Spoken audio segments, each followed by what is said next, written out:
Shalom, shalom. Giving you all a chance to get in here.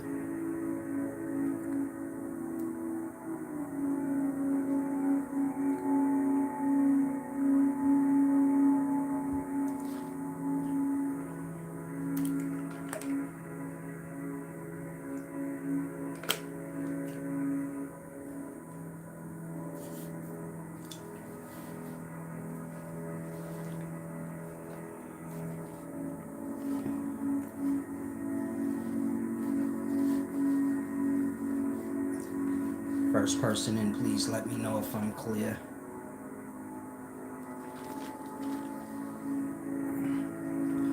Today I'm going to be discussing moral values. And I want to give you guys a jewel on time travel. Like I said, first one in, please give me a sound check. Let me know if I'm clear. Visit the website, upscaleknowledge.org. Subscribe to the channel. Click the thumb if you don't mind. Of course, I believe in balance. That's being fair and honor. This is being truthful in your ways. This is the foundation of my teachings. Give and receive and give. So if you want to give back for the deep jewels, click the title of the video. My links pop up there. You can do it on any of the links. You can do it on my website. Tide, not sure.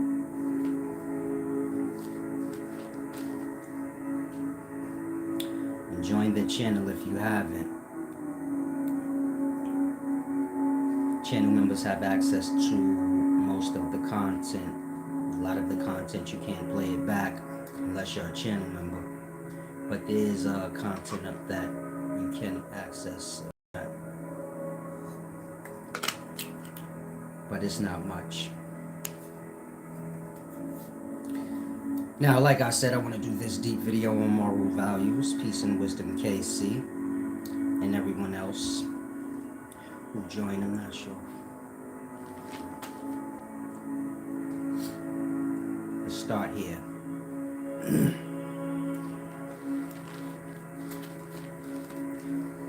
Let's start with the moral values part. Peace and wisdom, Joshua Hall, and everyone else. Hopefully y'all in good spirits.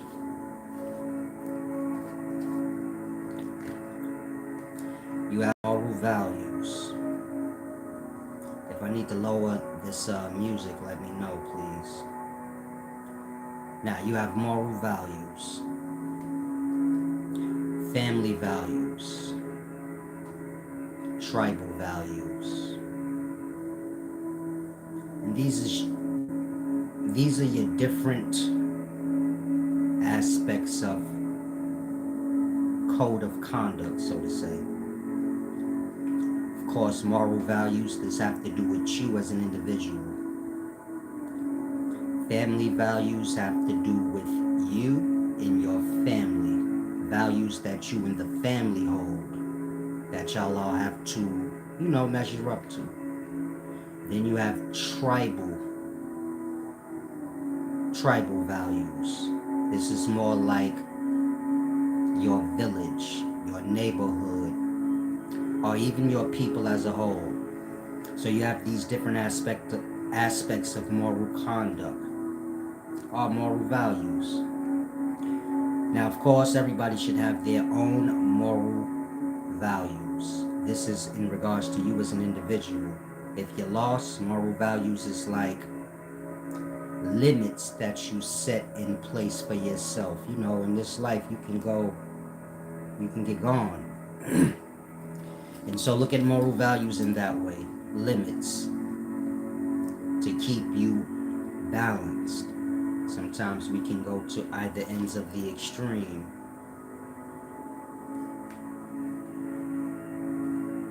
Now you have moral values, family values, tribal values. And these values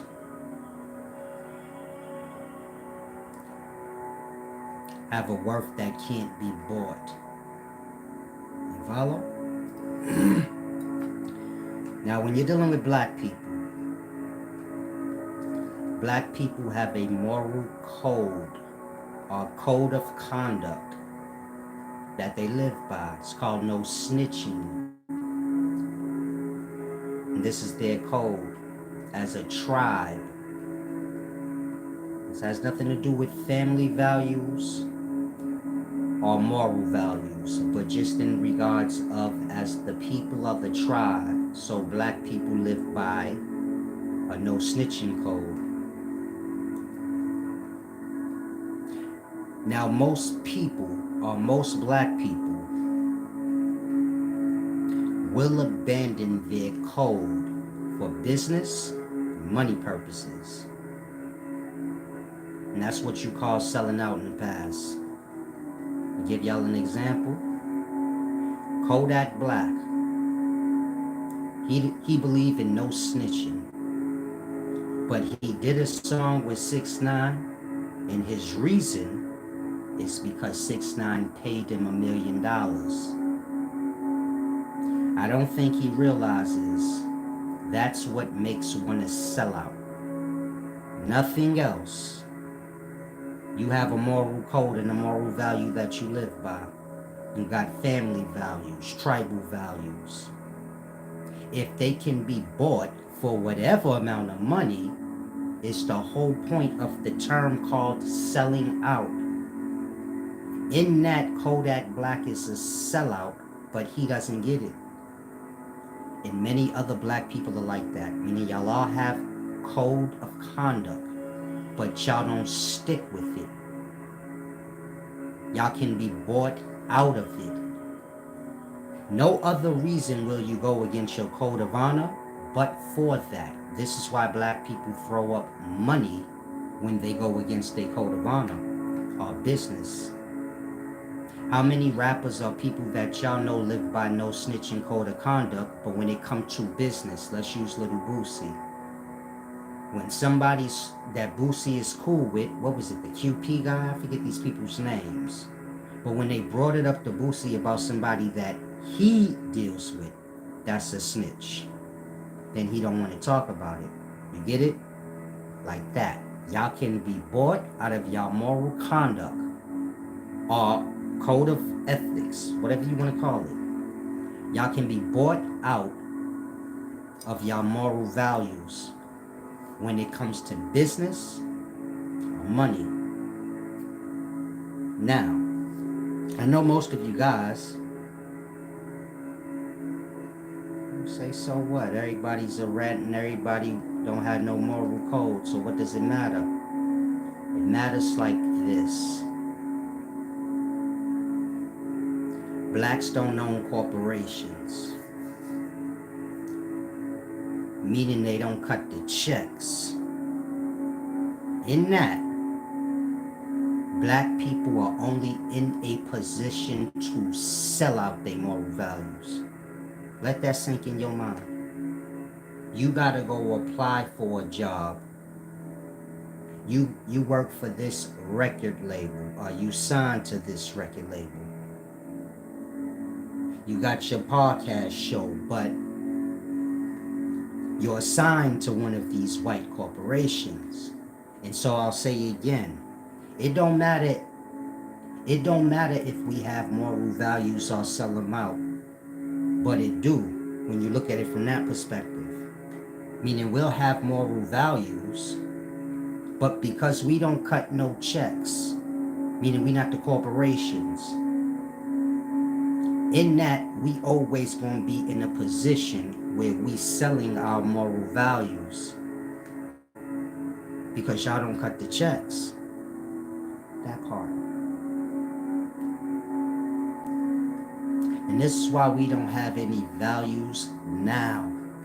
Meaning if you black and you wondering, damn, why we ain't got no moral values? Because they sold them already. Niggas been trying to be rappers, actors, get a good job, this thing, that thing, 100 years before you was even born. You from this generation, you say, damn, we ain't got no moral values. Don't worry so much, it ain't y'all fault. All the people before y'all been sold out our value. Many individuals already sold out whatever moral values we did have as a people. Your moral values being what you can bargain with. It's your worth. You follow? If everybody got money, are you trying to get a deal? You talking to somebody that already got money. And so you think they judging you by that? How much money you got? Why would they care? That part. They judging you by your moral conduct, your moral value. How cheap it is or how rich it is. Black people already sold out all their moral values because black people don't have no corporations and we ain't the ones that sign the checks. And so when it come time to have a control, that part, we don't have none. And so whatever moral values we do have left, we don't have any. But let's say we did. They gonna be sold too. Does this make any sense to y'all? Because a lot of y'all, you get lost on your own perspective, your own judgments of things. Many of you guys said Polite, Eligio, many of these other teachers were wiser than me. You get my point? Now they in jail. Not wise at all. I'm not saying them being in jail is not wise, it ain't. But I'm saying nobody should be clear if they wise or not. Conduct don't have nothing to do with wise. You follow? The point I'm making is, if you a person that said that in the past, Polite or these niggas is wiser than Solace. Now you get to see how your own perspective ain't no good. Your own judgment ain't no good. Otherwise, what we talking about? Y'all get lost in y'all poverty. We speaking on a mental level and an emotional level. And so whoever's selling y'all status corrections, get rich fast schemes, because this is what y'all seeking out. But y'all are calling it wisdom. That part. You see people slandering one another. You overlook all these things that have nothing to do with wisdom or honor. And you're doing that because that's what you match. You follow? Always remember where you are in your own intellect, because that's what you're going to be judging and using to make your way. And so if you're at liberty to have somebody wiser than you telling you things, so grasp. You're not supposed to challenge the wise. You're supposed to listen to the wise. A lot of y'all come here, you think being wise got to do with you challenging things I said. And maybe one day I could be right. That ain't got nothing to do with wise. That got to do with a fool.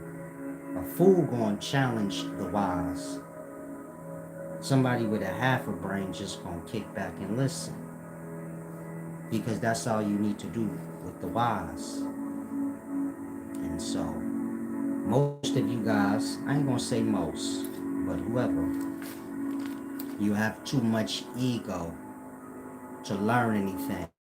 Ego is when when you have no goddamn worth, but you've convinced yourself that you do. When I say worth, speaking value, talent, a thing that you do. And so, if you're not a teacher, don't care if it's in school or wherever. But if you're not a teacher, stop pretending like you are. Meaning many of you guys want to debate and challenge, and you don't teach in your own life. You get it? You work at the CVS or some shit. This is not about where you work. This is about what you do.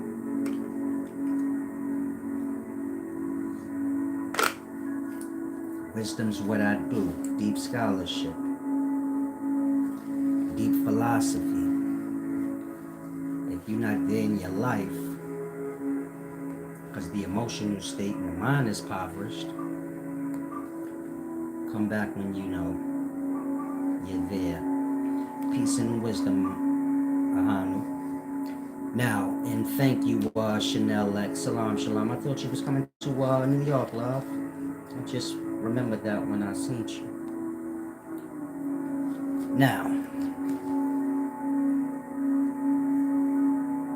like I said, when you're dealing with the black people, because we don't cut any checks, meaning we ain't the corporations, because of that, we always in a position where we have to sell out our moral values.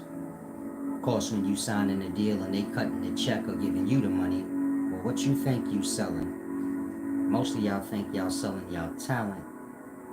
You say, when I go cut that deal with that record label or with this or that, it's for my talent. It's for your voice and your popularity. Wealthy man ain't necessarily popular or even known. That's poor man stuff. Popularity is. Don't take offense, this deep truths. A wealthy man don't know nothing about being popular. He even know nothing about even being seen. It's all new to him.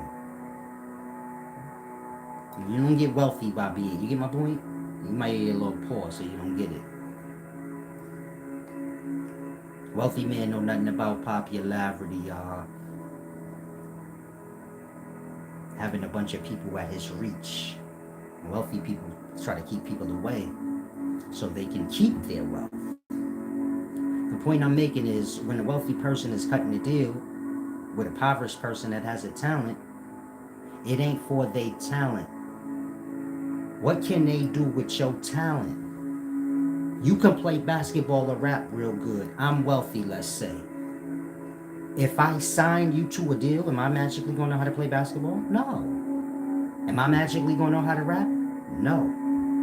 So ask yourself, why am I buying your talent? Ain't like I could use it. You say you could get paid off it. I'm already paid. What would I care what a little rap money coming in gonna do? And I'm already wealthier than the whole rap business itself. You ain't buying your talent, buying your popularity. That way they can use your voice. Overall, the corporations are buying your voice and popularity. Meaning, when they want the public to go left or right, this is when they use your voice. Vote for this person, do this, do that. Don't shop at Gucci, do shop at Gucci. You get it? Think like this. You get my point? That's what they're using the popular for. That's what they're cutting them checks for. That's what they're glittering them all up for. So y'all can be admonished by them or astonished by them. And you get my point? Y'all more than likely to do and listen to whatever they say because y'all want what they have. So you figure if I listen to them, I'll get where they at.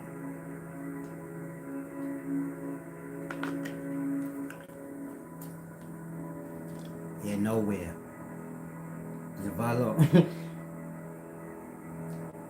They're sold. You follow? Whoever you look up to, they already been bought.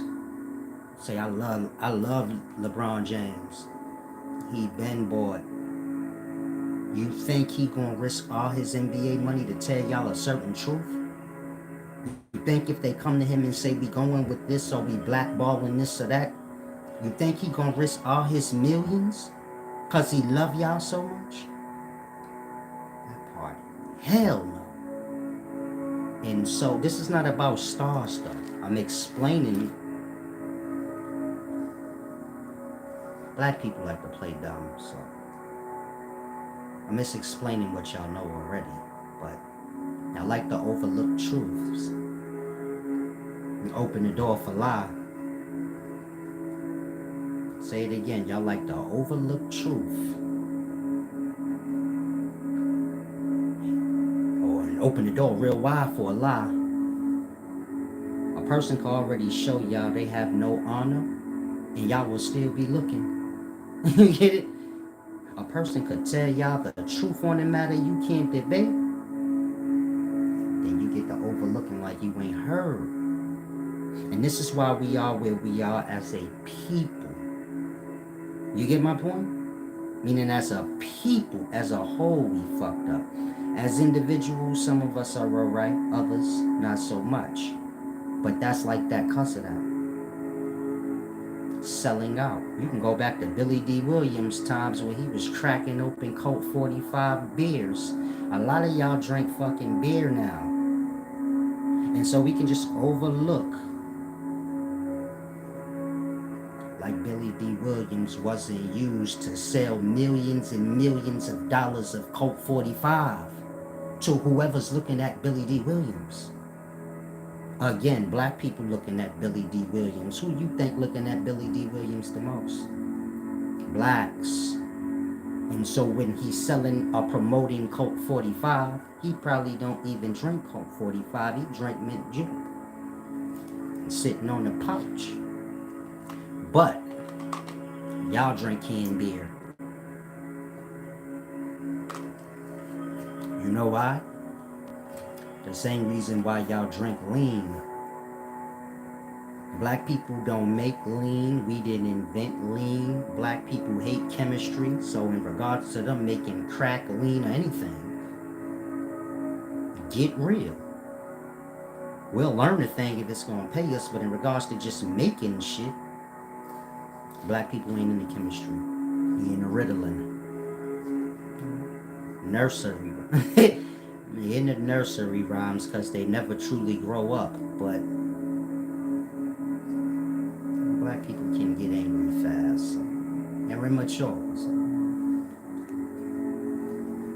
Let's leave the Ritalin part alone. Niggas love rap so much. It's Shalom, devil. But y'all love it so much. Selling their rent. I like how you put that lie in, Zion.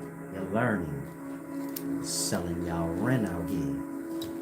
That's the true name, which is the sound, the voice. You get it? We all got our own sound. My voice ain't yours.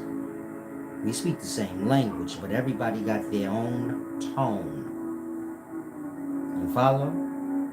We get lost in the speaking the words and all of that. When your speaking is coming from an unseen presence of self. You get it? Meaning all you is that voice being a result of the thinking mind. You as a mind trapped in your body, that mind is unseen. And so is those words coming out your mouth. You get it? Those words being reflection of the mind. But more than those words is the sound. Like I said, the tone of my voice ain't the tone of your voice. Everybody got their own tone. Just like everybody got their own print. Fingerprint. And that's what they buying from y'all. Y'all soul. Make sense now? Say, man, the music business is buying people's soul. If you understand your soul is your voice or the breath, and this is unique to just you, your tone or the sound of your voice is your fingerprint. Outside of the physical, I guess your fingerprints is your own unique thing in this physical, but outside of it, your tone. this is the reflection of your soul. When you let somebody control your voice being a reflection of your mind, you get it? You let them control your soul. When a rapper signs a contract and then they get paid to rap, but truly they being paid for their voice, like for someone else to have control over their voice. So the rapper raps one way, but when he gets that deal, then you get it? They control kind of what he say, what's going to get pushed out and what ain't. In that, do you get my point? They own his soul, which is his voice. And so this is why a lot of stars are soulless. Soulless. Let me know if y'all are grasping. You can give back if you're grasping. Scratch my eyes. I'm a surgeon with this thing, so you don't need to worry. That eyelid itch sometimes. I get it. Like I said, I'm a surgeon with this. I watch you say, hey, I was gonna poke his eye out. Yours, not mine. It don't work on me. Like it only work on others. You know? It's a deep thing. I don't want to hold you. I could chop my arm off right now. Nothing will happen. I'm divine like that. Now you, I'm gonna be off. I'm gonna be broke because this thing's quite heavy. He said I changed. You gotta get a life, champ. I really don't like that. He said I changed my name from the real golden child, bro. But he changed his name to Nature's Samurai, the third. But I respect that. My son, my junior, so I guess you figure you the third. Let me help you out, champ.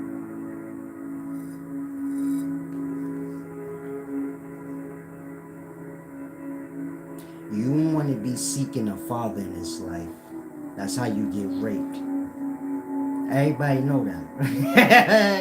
That's how you get touched on when you like, are you my daddy? Am I Solace the Third? You ain't Solace the Third. My daughter is my junior. I know she a girl, but that's not the point. She my junior. My son the second. Both them named after me. You get it? I mean, they both have my exact name, but it's a deep thing. You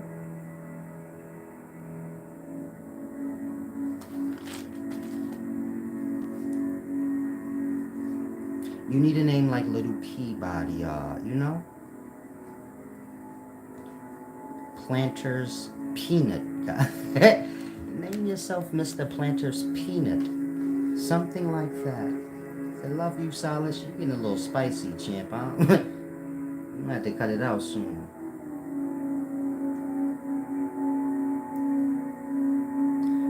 Yes, sir, True Chris. True Chris said if we stutter or don't get our message out clearly, does it mean the mind is also scrambled? If a person has a cock-eyed, it's because their mind is cocked. If a person has a stutter in the voice, it's because their mind has that stutter. If a person has a lisp, it's because the mind has a lisp. You get it? Whatever's wrong with the self is a result of the mind. The mind is controlling the body. If you have a nervous shake, the mind has a nervous shake. Or there's something wrong with the area of the mind that controls your arm. So it's shaking. Just like whatever area that controls your eye, if it's wandering off, that area of your brain, not your mind, your brain. That area of your brain is like that. And of course, the brain is just the result of the unseen mind, which is like airs manifesting its substance. That substance thickening over time. And so, if the message is scrambled and not clear, it's because the mind is scrambled and not clear. My message is usually clear, right? If your answer is yeah, it's because my mind is clear, my thoughts is clear. Now let's say you say no, your message is not clear. Well, that's because you're stupid. But I don't want to insult anyone, you know? It has nothing to do with me. It's overall point. Hopefully it's clear to you. Try and grasp. Now, Nature's Samurai, get off the spicy. You never gave back either. Before, action and word go together. You get it? And so this generation, y'all have to learn that. Your words and your actions have to match. You get my point? If you do the wrong thing, you have to redeem yourself. Meaning if someone makes a point to you that you did wrong by them, you don't be like, okay, you right, and just linger around without redeeming yourself. So they know you on the right accord now. I noticed that with y'all in the daytimes. Y'all will do a wrong or a dishonorable thing, get caught on it, and then linger around afterwards. You get it? Creating new problems, but you probably were already cut off once you did whatever you did. You follow? Some of y'all was hating on me and stuff like that in my early beginnings. And I called you out on it because I noticed it. Thank you, Trill Chris. I appreciate that. And I called you out on it because I noticed it. And so you just quietly from there just linger around in the backgrounds. Never redeeming the self and just lingering. In that, over time, you come up with a new problem. But you was cut off the moment you didn't redeem yourself. And it was brought to your attention that you wrong. And so y'all got to get y'all brains together in the daytime. You get my point? Y'all kind of like, y'all have lost view of the balancing beam. Like whatever is the balancing pillar, y'all don't even see it no more. And so kind of grasp. He said, I'll cut your grasp. Salam, shalom, champ. I don't want to hear talk like that. It's poverty. You don't want to have a impoverished mind. So I'll cut your grass. You want to be a grass cutter? And speak what you want to be.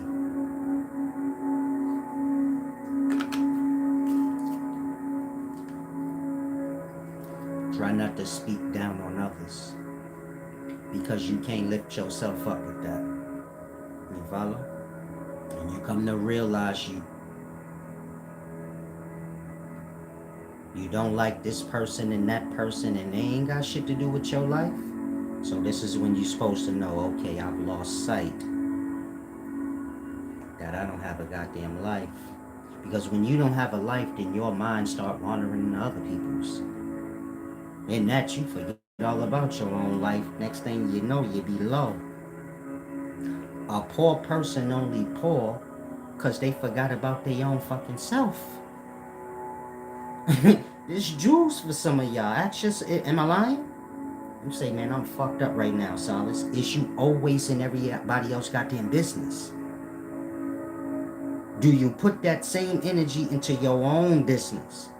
Or you're lazy with your own business, but you'll do all the research on the next nigga shit. A bum will do a whole bunch of research on a person so they could show you that person ain't right. And they won't even fill out an application so they get a job for their own self. That part. It's a lot of y'all. You all online looking up shit. Did you look up those jobs because you need one? Especially if you young. The young, y'all start in the daytimes where y'all have all the desires in the world, but you don't want to work for nothing. That part. That's why I say my channel is for older people. It ain't for younger people. Y'all have to work. You have to work so you can know the importance of why you don't want to. You've got to feel that shit. So you can understand what your parents went through just to put clothes and food on your fucking back. They y'all getting disrespected by their boss some days. You don't think they want to cut that motherfucker's head off? He telling them to stay to do overtime. They got other shit to do. They like, fuck, I gotta stay, otherwise my baby want them fucking Jordans, the light bill due. They mad as shit. They might come home and curse you out a little bit, and you don't know why. Like, they always cursing me out for nothing because of that. But you need to work so you can see that. And after you put in your works, then you get my point. Talk, business ownership and all of that other stuff after. You get my point?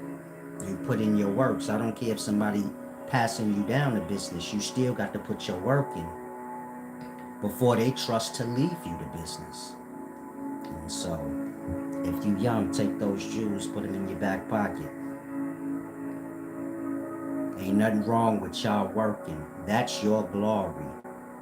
You 30 and under, you ashamed right now because you waking up every day going to work. That's all you got as a self-worth for yourself while you looking down on that. Because your ass sitting on the corner doing nothing, that part, you a fucking loser. And somebody just leaving you a whole bunch of money, or you just being wealthy for no reason, that is what it is. You get my point? And so your only glory is your own works.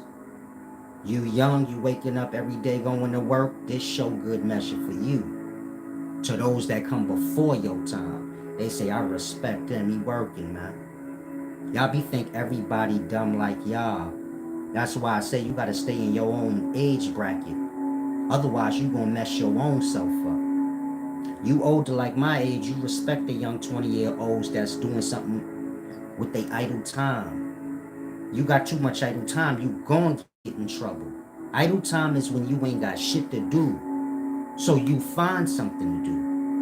And usually it ain't good. But the boy or the girl that make sure they do something positive with their idle time, usually working.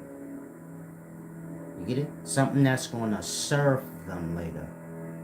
Not harbor them later, or you get it? Bring them down. That's what people judging you by. Now your own age bracket, so they may say, you a square. But we'll see who the square is 10 years later when they in jail begging somebody to send them motherfucking commissary money. And you working, living, and doing whatever you doing. That's what's gonna make the difference. And so if you somebody in the streets, or you somebody that,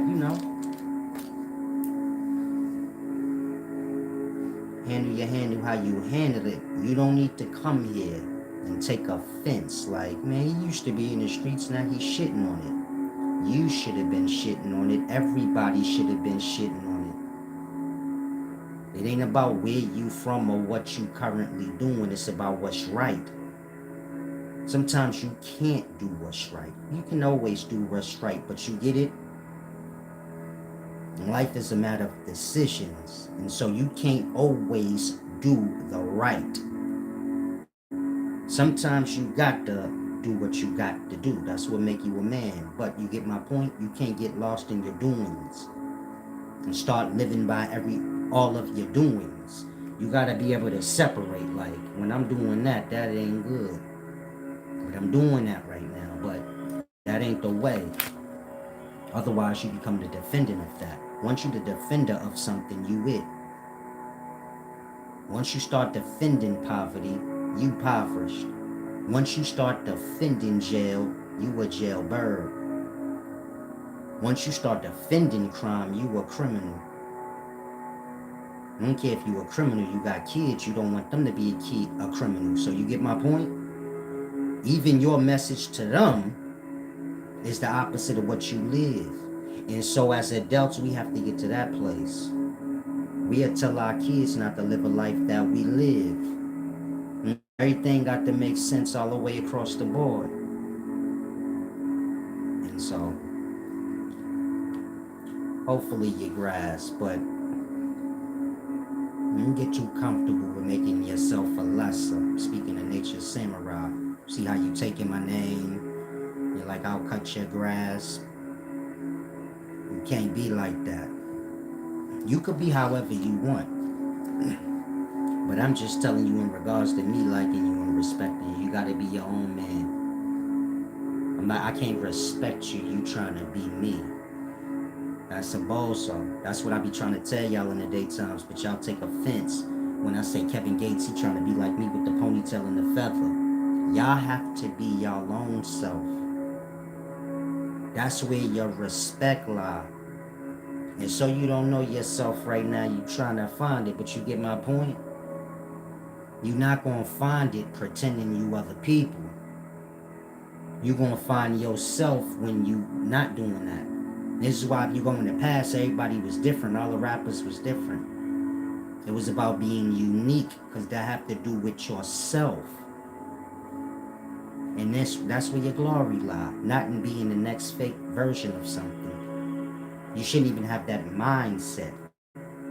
For you to pretend like you me, that mean you gonna take on all I've taken on.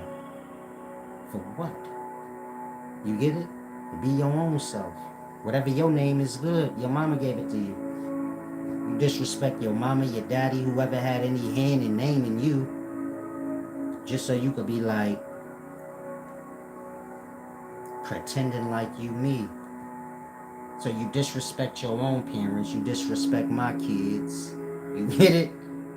And this is how y'all live when y'all mimicking people. You have to be your own self. It's not an insult. It's a jewel. You have to be your own self. That's the only way. Otherwise, hear the music, y'all all sound the same. Y'all all got the same name. Little this or little that. YNG this, you get it? Y'all like the same. It's strange. Phenomenon said, I found this to be a good question for guidance long ago. How are you investing in your current moments to serve your future self? Salam, shalom. It's all about planting seeds, champ. And everything you do is just seeds planted for later. Most people do bad things. Are they not aware of their unfair or unbalanced actions? Which is the planting of a seed. And so most of you guys are living that imbalance now. If you get older, you like, damn, shit hard. You can't necessarily say life ain't fair to you, but you may feel that way. But overall, you like, shit a little hard. I can't get a break. You planted all those seeds of imbalance earlier. They've harvested now. Like that. And so people can grasp these things, small things like that. If you could be fair and balanced in your ways, or fair and honest in your ways, there's no debt with that. You get it? That's good harvest for later. The other things, not so much. Figure if you're breaking the law, you're doing that out of desperation. Desperation is the seed that's planted. If you can grasp what desperation is, the feeling of it, the hardship that it is, desperation we speaking of, and you can grasp how a man end up sitting in an 8x8 size cell or some shit. You get it? Say, damn, our niggas is in jail right now doing life sitting in a small box forever. That's how great their desperation was.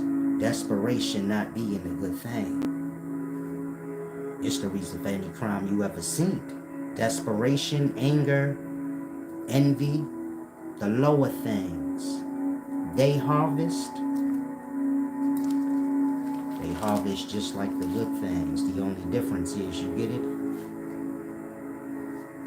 That harvest eat you. Good seeds harvest and you get to eat. You get to, You get off it. You're planting them imbalanced seeds. You get my point? A lot of y'all get lost when I say give back and all these things. It's the balance in life, but you're supposed to take that beyond here. Make sure you make every aspect of your life fair and balanced. Whoever you're not fair to, you might want to get to that.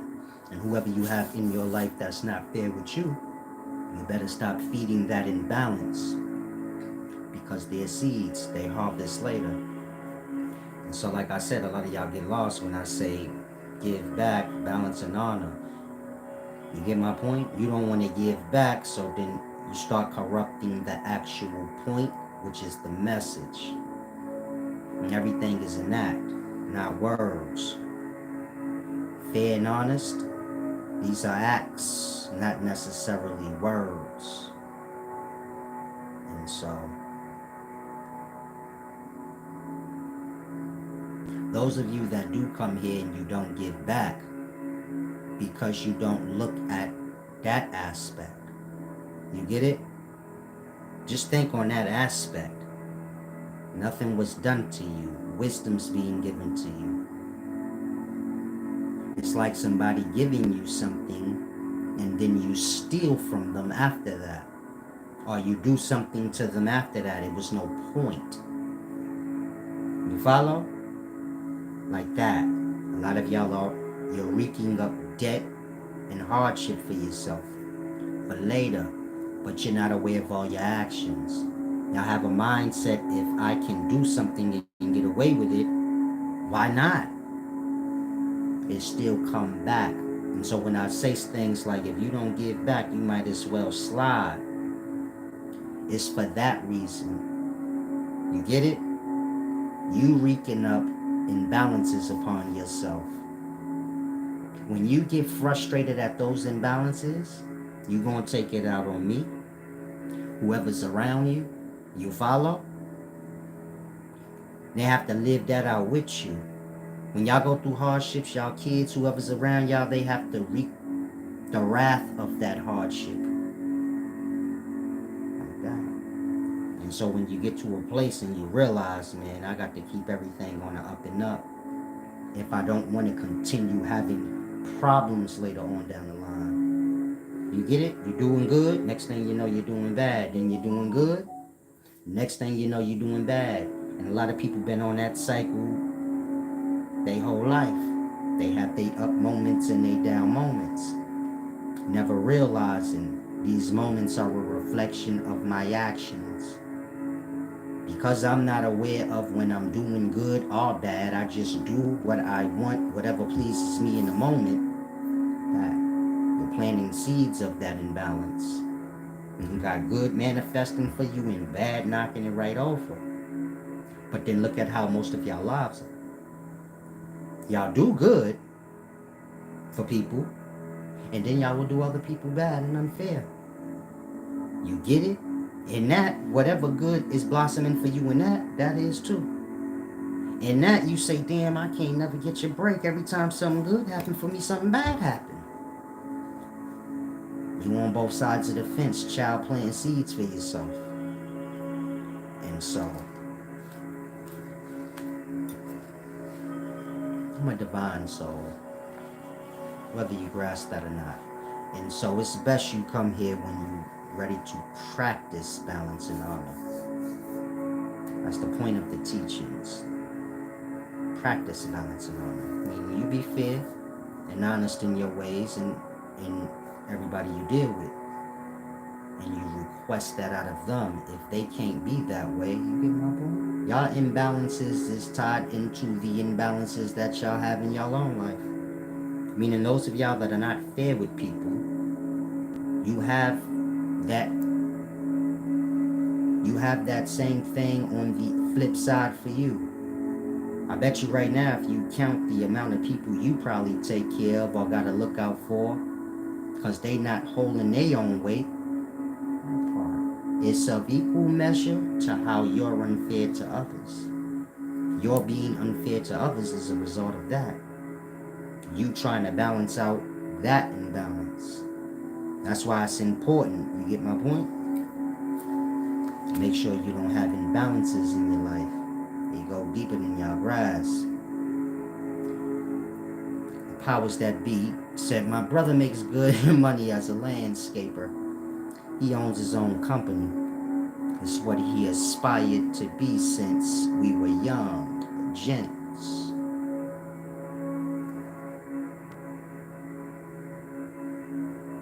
I said don't cut grass, so I told the brother not to say he cut grass. So I guess he felt the need to say like my brother cut grass. And again, what do a landscaper got to do with a nigga cutting grass? And so you just brought your brother's value down. Why? I wouldn't even know. But you see how y'all be hurt? Maybe someone's teasing your brother. You call him a grass cutter. And so now you bring in those scars here, not getting the point. The point being, don't put your mind to lesser things, otherwise that's what you get. You gonna get whatever you want. You get it? Some of y'all got a bargain fucking mind for no reason. I'm trying to help you. You don't fucking get it. You about to be my poverty in the brain. Again, the conversation got to do with the mind and the emotional state, not what y'all have physically or what y'all do. I wouldn't care. And giving back, then I don't care what you do for a living. I'm just make sure I put that clear. Motherfuckers thinking I care what y'all do. Like y'all actually be giving back and shit. Well, I hope all you niggas on welfare, blood. If it was up to me, I'd say they ain't gonna never give back. I know they had $1 or $2 one day out of 7 years. Put them all on welfare. You follow? So you don't never have to feel like if my job ain't good enough, Solid's gonna look down on me.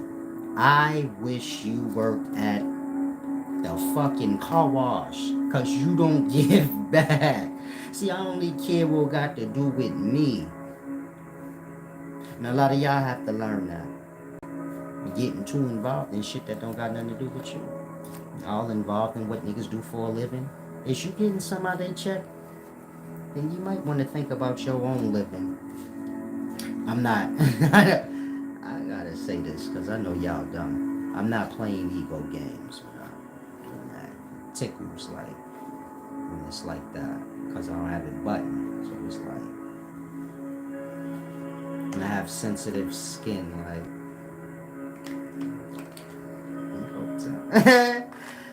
ego time. The skin is delicate, you know. It's like a leather suede. You know, it's really smooth if you ever felt my skin. Divine.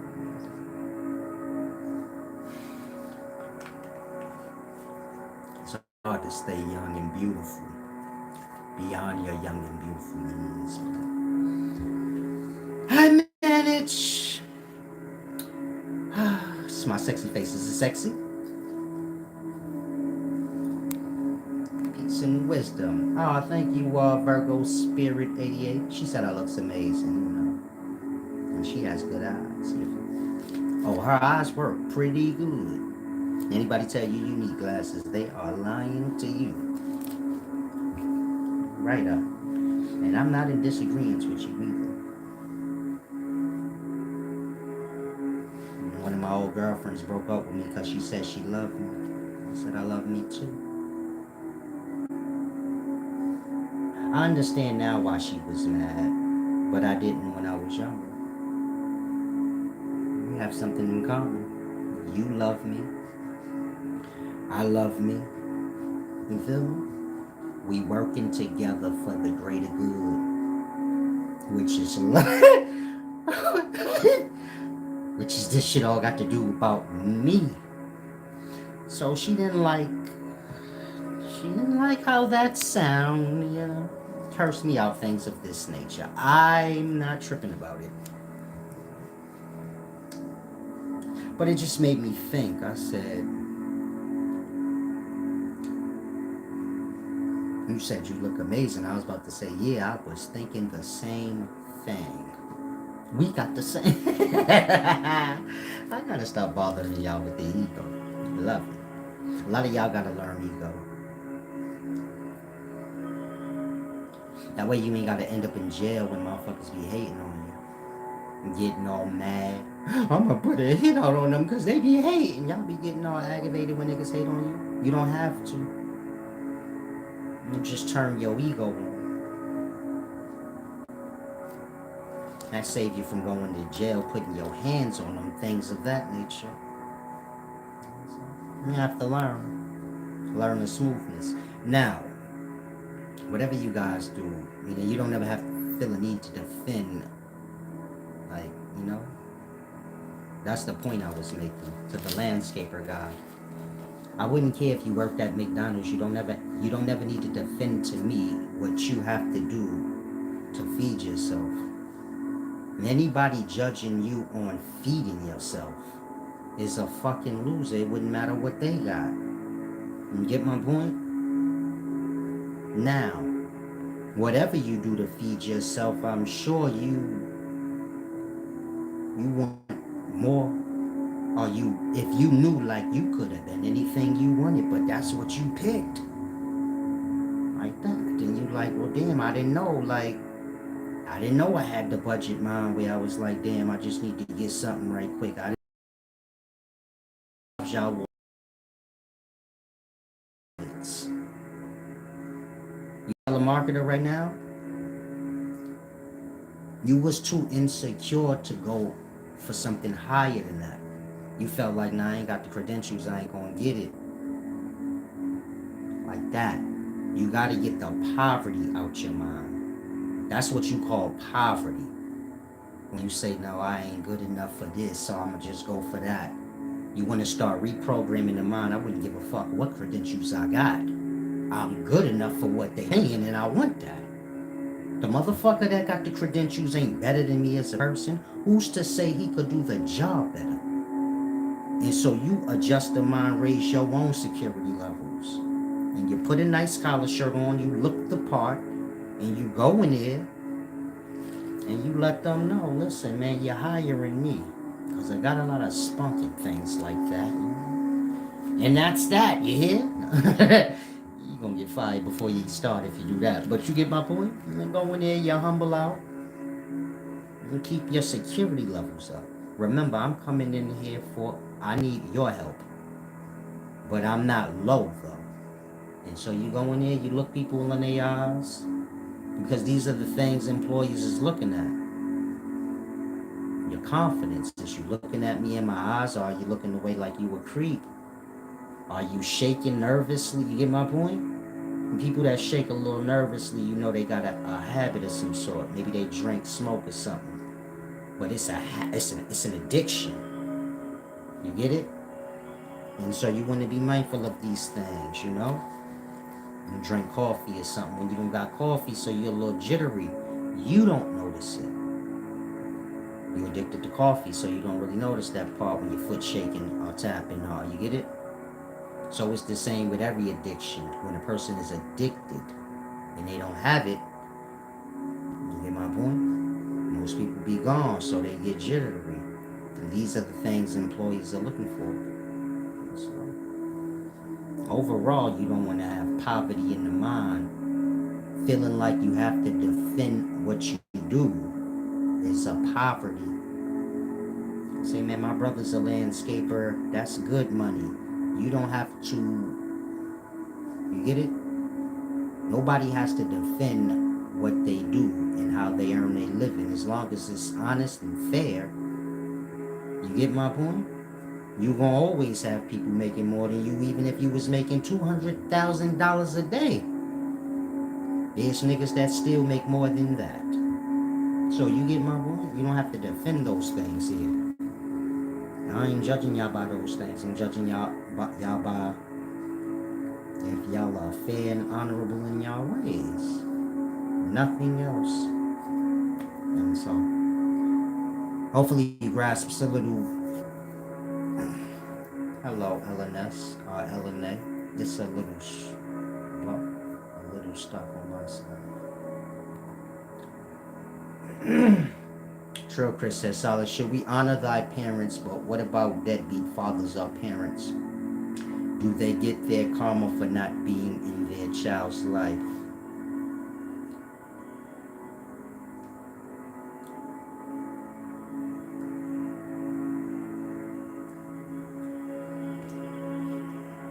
You're gonna go to, you're going to hell. And here's why. If your deadbeat parent, as you put it, gave you life, what is greater than that this deadbeat could have done for you?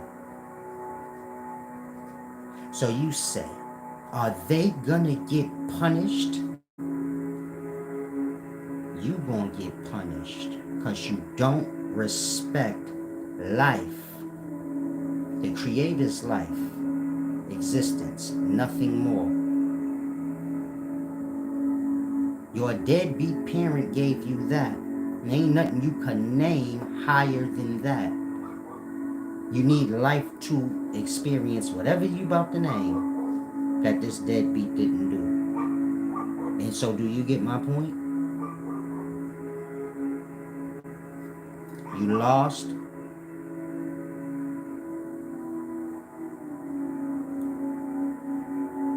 You lost in ungrateful mindedness instead of being grateful. It ain't your place to ever think about your parents having revenge against them in some way. You get my point? Somebody not taking care of you is not an attack against you. It only is if you have no worth. My pops wasn't in my life, but I never looked at it like, I looked at it like that's his loss. Nigga, you missing out. In that, when I did meet my father, I just feel bad for him. Like, damn, you missed a lot of shit. Like, you feel me? Missed me growing up.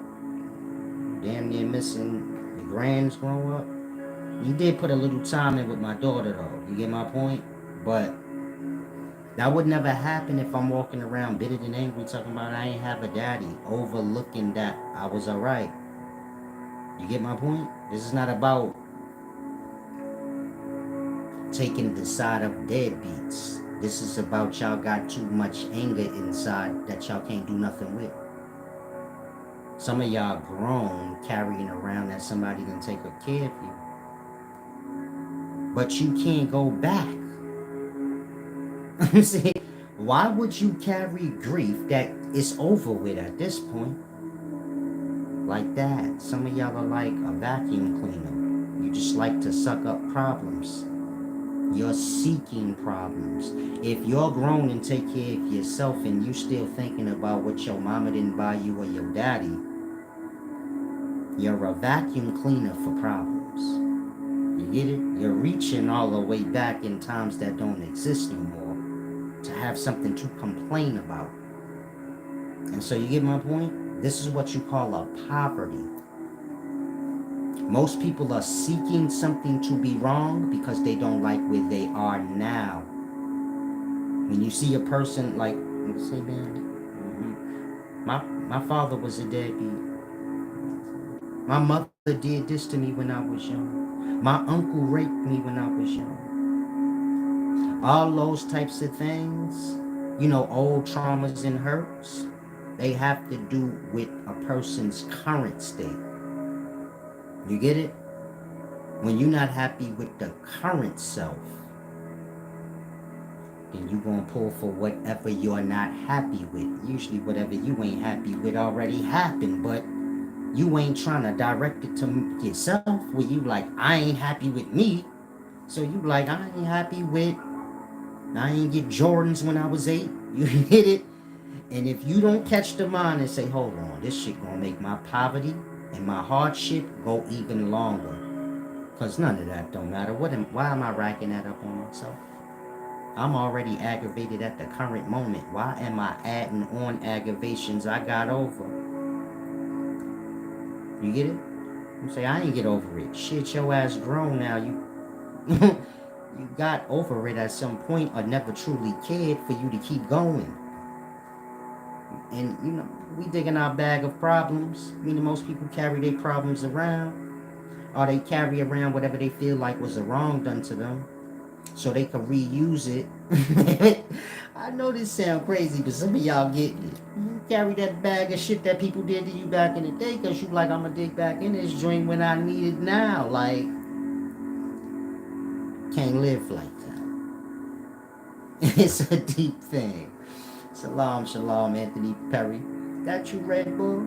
Peace and wisdom, LVL 11. Hopefully y'all grasp it. I'm just giving y'all the jewels. Wherever you are emotionally and mentally at the time is going to determine how you receive it. And so hopefully it serves some of y'all. That way you can get yourself out of whatever, poverties you have. When I'm speaking poverties, I'm speaking mental poverties and emotional poverties. If you'll notice, I haven't mentioned anything about y'all finances. And some of y'all so poor financially. That's all you hear when you hear poverty. And so you better grasp the poverty start in your mind, in your emotional state. And then that manifests out. And so the best thing I can tell most of y'all that have parent problems, you better find a way to get over it and come to terms with you the problem. Your parent can't do you no wrong because you they shit. You get it? The kid have the ego. He don't understand God. Your parents is your God. I know you got this ideal of God. God is your parents. They your creators. They the only thing you have to experience true God, which is the creator. If you cannot get through your parents, you can forget it. Meaning if you can't get to a place where you grasp my parents created me, then that's the most glorious thing. Shit, I'm sitting here complaining with life. Like that. Nigga, you couldn't even complain if they didn't create you. Again, you sitting there complaining about your parents, you wouldn't even be able to complain. Meaning whatever you doing, they the creator of it. I'm mad at my parents, nigga. You wouldn't even be speaking if they ain't create you. Whatever you crying about is stand on their creation. So you always look stupid if you grasp totally. See, I got a problem with my parent. Why? Because of this physical thing and that physical thing. Well, they gave you life. Some of y'all so dead in your soul, you do not grasp what life is. Having air to breathe. Being in existence. You could be in unconsciousness right now, dead with nobody. When you unconscious, you don't even realize you in existence. A nigga could put a whole carrot in your ass, you wouldn't know. Meaning when you unconscious, that is death. Or your quick glimpse of it. So you can grasp what not being in existence truly is. Because y'all don't seem like y'all grasp that. When you go unconscious, this is a quick glimpse for you to get a perspective. Blood, if a nigga send you to that abyss, you done. That's that unconscious space y'all go to and forget y'all even exist. You don't know you have a kid or none of that when you unconsciously sleep. Your kid could be getting raped, ran over, you don't know. Nothing. That part. If you go there, not the glimpse of it that you experience in physical life, but if you go there, like that, you done. You won't be in existence. Fuck other people not knowing you exist. You won't exist to your own self. Think of how horrible that is. To be erased from history in that way where you don't even remember you exist. You don't remember your mama, your kids, nothing when you in that good sleep. Imagine that was you forever. Never coming out of that part. Now your parents gave you life, or they brought you into it. And so here you are complaining. In that God know this person don't respect life, which is what God is. Existence in life. This is why you have to respect your parents for giving you life. They gave you God, nigga. And until you love life, you gonna get death. Meaning until y'all learn that ain't no physical thing above life. Life not being physical. It's a happening, an awareness, a presence. You're present. Until you learn to appreciate that, not caring if that have new Jordans on the feet, a new coat on the back, but just appreciate the life you have. You're being able to do something for somebody else while you crying about what was done for you. You don't get no deeds from receiving. What's the glory in that? You think you came into this life so you could just receive shit? Because you get no glory in that. The glory's in the giving. Your deeds lie in what you did, not what you got. And so a lot of y'all better grasp that before you clock out. None of this is a joke. I don't care what your parents did to you. You better grasp what I'm saying.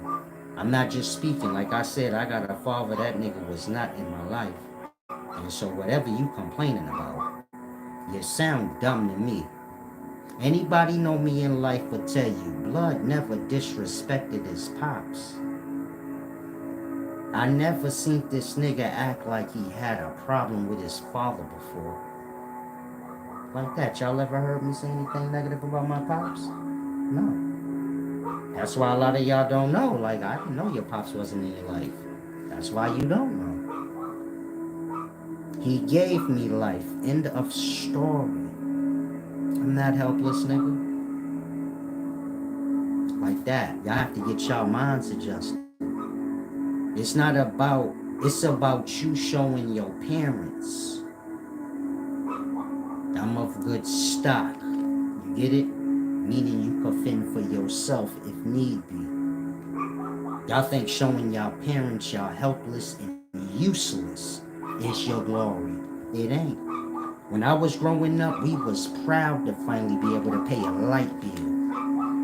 When I paid my mama rent for the first time, nigga, I felt like, you feel me? Yeah, nigga. Y'all ain't never gonna do shit for y'all parents. And if y'all do, y'all gonna cry about it. Well, I gotta do it. You get it? You don't want to be like that. Again, your glory is to show your parents I came along. When my pop seen me for the first time, I'm 20 years old, I got my daughter, that's my glory. Taking care of mine, my nigga, what's going on? In that he see, damn, my son. You get my point? Ain't no greater glory than to see your kids solid. Not all dependent on this person. A whole bozo got this person bullying over them.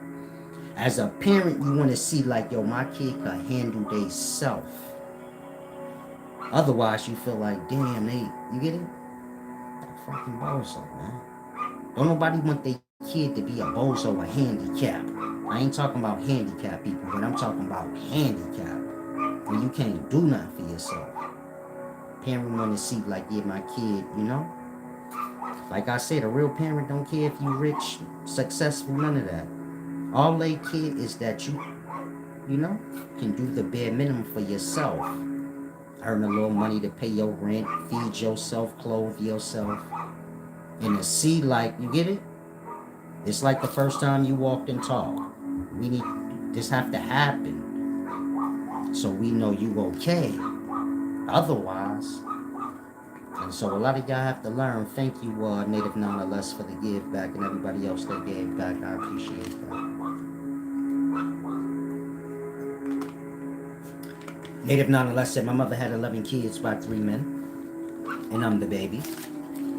I'd be nothing without a man willing to accept a woman with 7 kids. There you go, champ. You follow?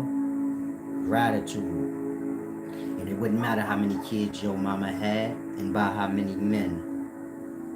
And I fall on the men too. You get my point? I'm not with my daughter's mother. I take some of the responsibility. You get my point? But overall, her life is her own. Same with my son's mother. I take part of the responsibility. That's not to say I'm going to be with them. I can't. But I'll take half the burden. Like, you get my point? Outside of that, you got to always keep your mind open. And so, like you said, your mother got 11 kids and you the youngest. So I'm sure shit got a little hard for y'all every now and then, because that's a lot of kids. But here you are, so do you get my point? Here you are, still with that life they gave you. See, that shit never run out. Whatever they bought you or didn't buy you, man, that shit go, you get it? They bought you something, that shit gonna get fucked up anyway. At some point. They don't buy you nothing, same difference.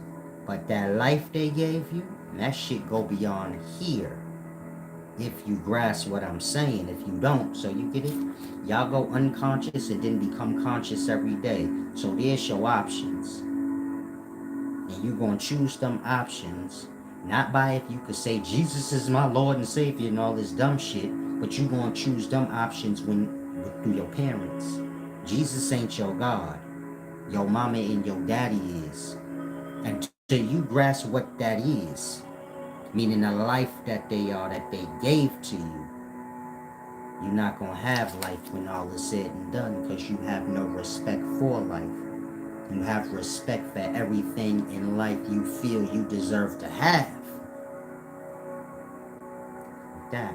The creator is existence or creation itself. This is life. Your parents gave you that. You get it? If you can't respect that, you don't respect God. Don't have nothing to do with them. This is why they don't care when you say, I ain't asked to be here. They don't know what to say back to you. You're not disrespecting them. That's why they don't know what to say back. They don't take it as an insult. God do. When you say, I wish I was, I ain't asked to be here, it's like to spit on God, the creator, existence. That part. In that, you letting God know, fuck creation. What about all the shit in it that I want? And so, many of y'all are not there. Like I said, y'all not balanced, so really not there. But when you get there to grasp what I'm saying, meaning a lot of y'all have to conquer a lot of hardship y'all got with yourselves. Most of y'all are lost into the physical, so you gonna have to come up in your physical poverties. When you do, you gonna use your physical wealth as a means of revenge against people that you feel did you wrong. But after you get past all of that childishness and you just bathe in this new wealth you have, you'll come to realize what I'm saying. It wouldn't matter how much money or none of that. Poverty is in the mind and the emotional state. And until you grasp what matters more than anything else, you get my point? Some of y'all talking about you want to kill yourself. You better get your mind together now. It's nothing greater than the gift. This is you being in existence. That means you were fucking somebody. You know how many souls ain't make it? That part. You couldn't fathom. Only one amongst a million make it. I don't think y'all realize when all them sperm cells go into that egg, blood, only one amongst a million get a chance. All them cells is the same thing on a cell level of life, but only one of them coming into the organism realms.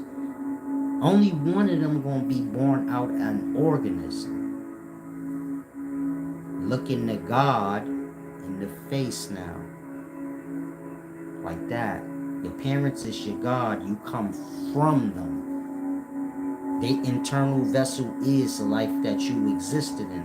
Whether we speak in your daddy's sack or your mother's womb. And that was a whole existence in world to you. Then you was born out of an equal thing to them, meaning an organism. In that whole existence, which is your life, becomes something you look down on. Like that. You live in this whole solar system. This is somebody's body.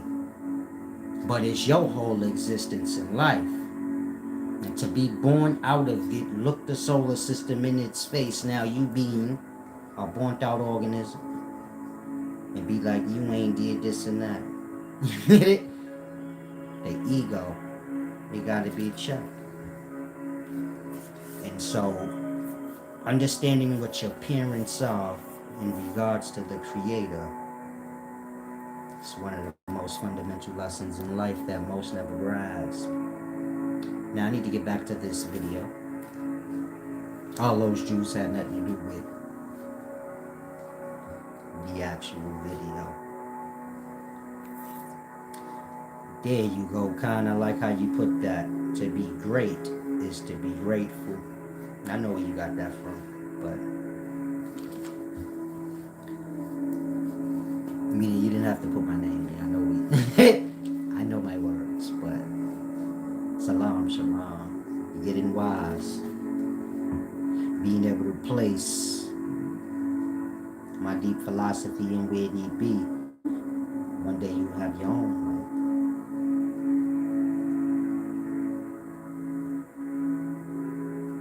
There you go, Nature Samurai. Everybody should be thankful, but y'all focused on y'all watching other people's lives, them rubbing their life in your face.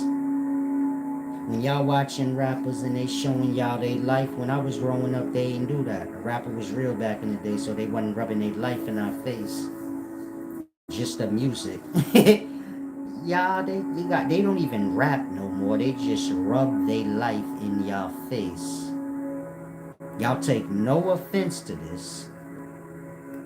Y'all have a whole bunch of desires beyond y'all means. Some of the shit they showing y'all ain't even theirs. That part. Now y'all all miserable and scared to live life because you feel like you don't measure up.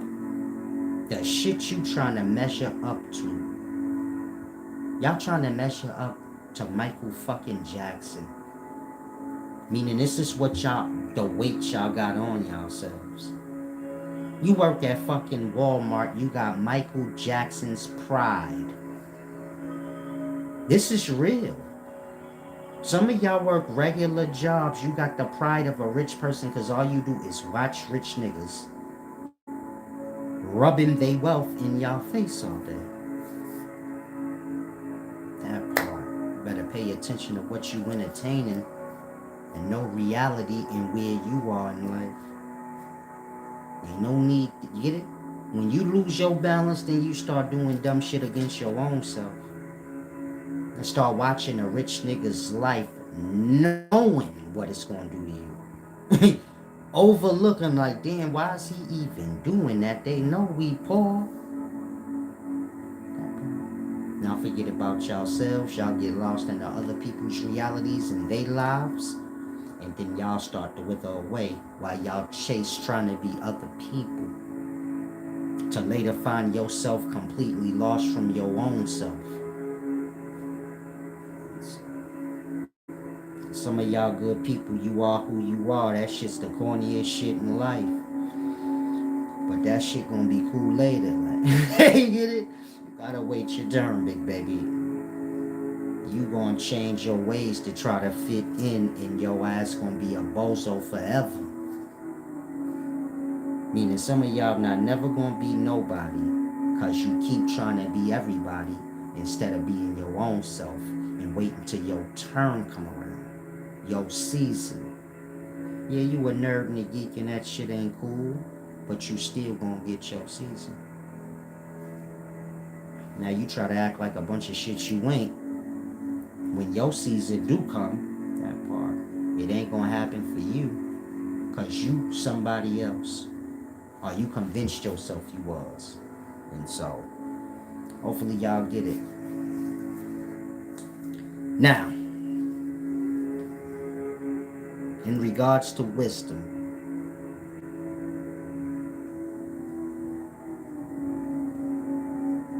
you notice how black people are unrealistic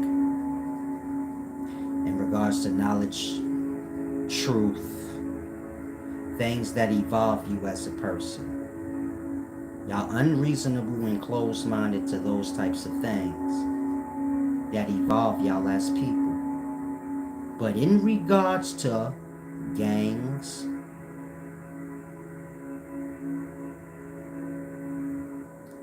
tough stuff, jail, y'all so open-minded to the lowest things that you could think of. But when it comes to things that will evolve us as people, y'all like the most closed-minded people on the planet. Y'all carry religion like a gang. If you a Christian, you don't listen to see who right. In your brain, you a Christian, you on Christian side. This is an immaturity. You're a grown-up. You get it? Life is about making sense. Wisdom is a making sense. That part. Religion is just gangs for old people that don't have anything to do now. That's all religion is. When a woman get about 30, 40, she ain't got no life, no friends no more, then they go to religion. It become their new life. We talking to people in the religion, whatever church they went to. This is why if you ask them anything about God, they don't know shit.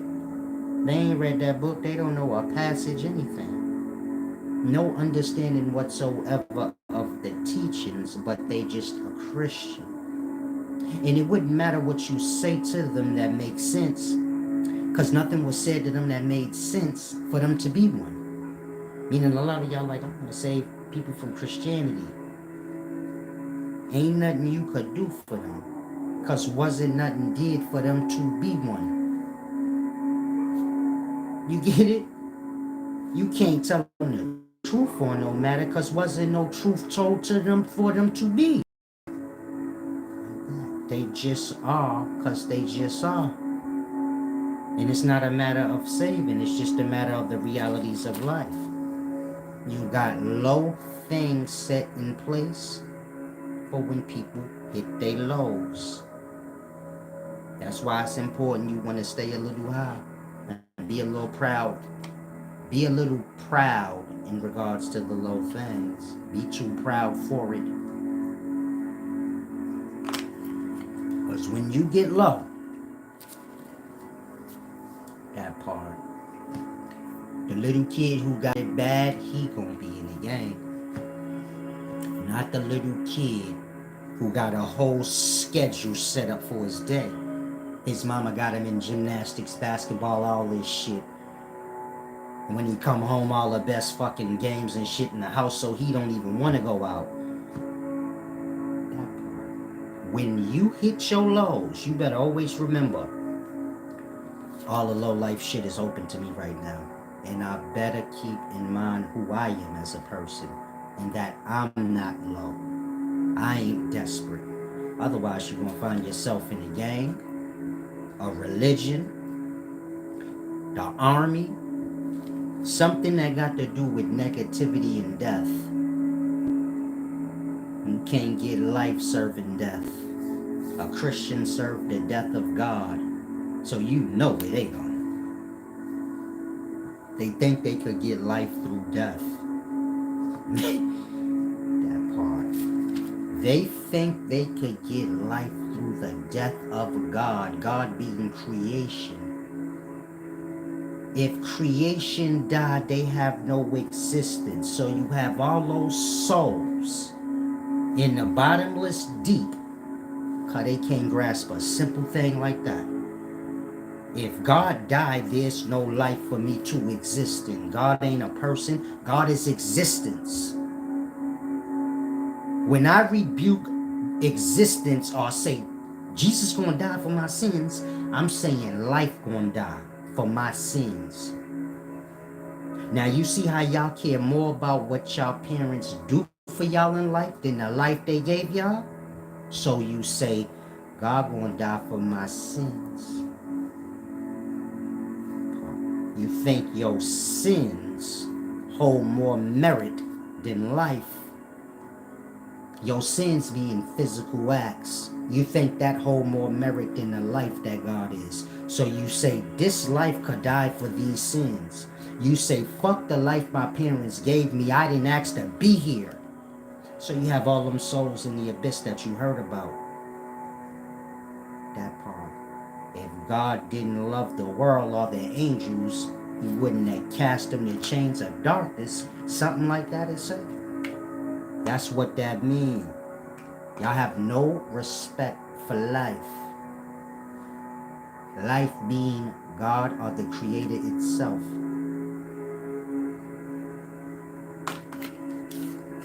And that you get what you want. Now, do a Christian want eternal death? No.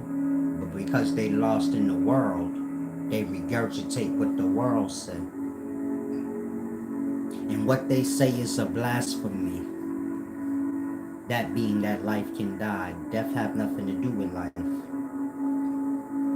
And that part. That's why y'all have unconscious and awake. And they ain't the same. That part. And so a lot of you guys have to grasp. Nature Samurai said 1,000,000 shots and you got shows. Oh, stupid. And so hopefully y'all grasp what I'm saying.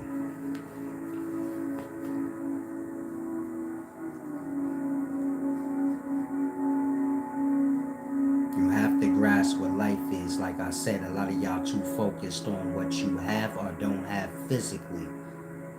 But you overlooking the life you have. And the blessings you have. Some of y'all got a goddamn job. You ain't doing that bad. But because you like looking at wealthy people's lives, now you are ungrateful for the little you do have, which is a grace. You ain't been putting no works in on yourself. You've been looking at other people's life. So you should be thankful that you even got anything. That's most of y'all true reality. Why you complaining? You all in all these rich people lives, they ain't got shit to do with you, ignoring your own realities, ignoring your own works.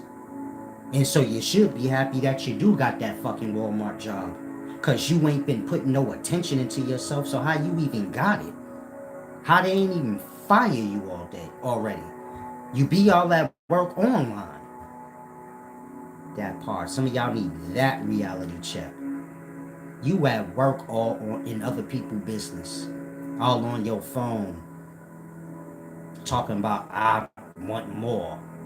You need to be thankful for what you got, because in all truth, you shouldn't even have that the way you carry it, the way your attention work. That part. Become more aware of self.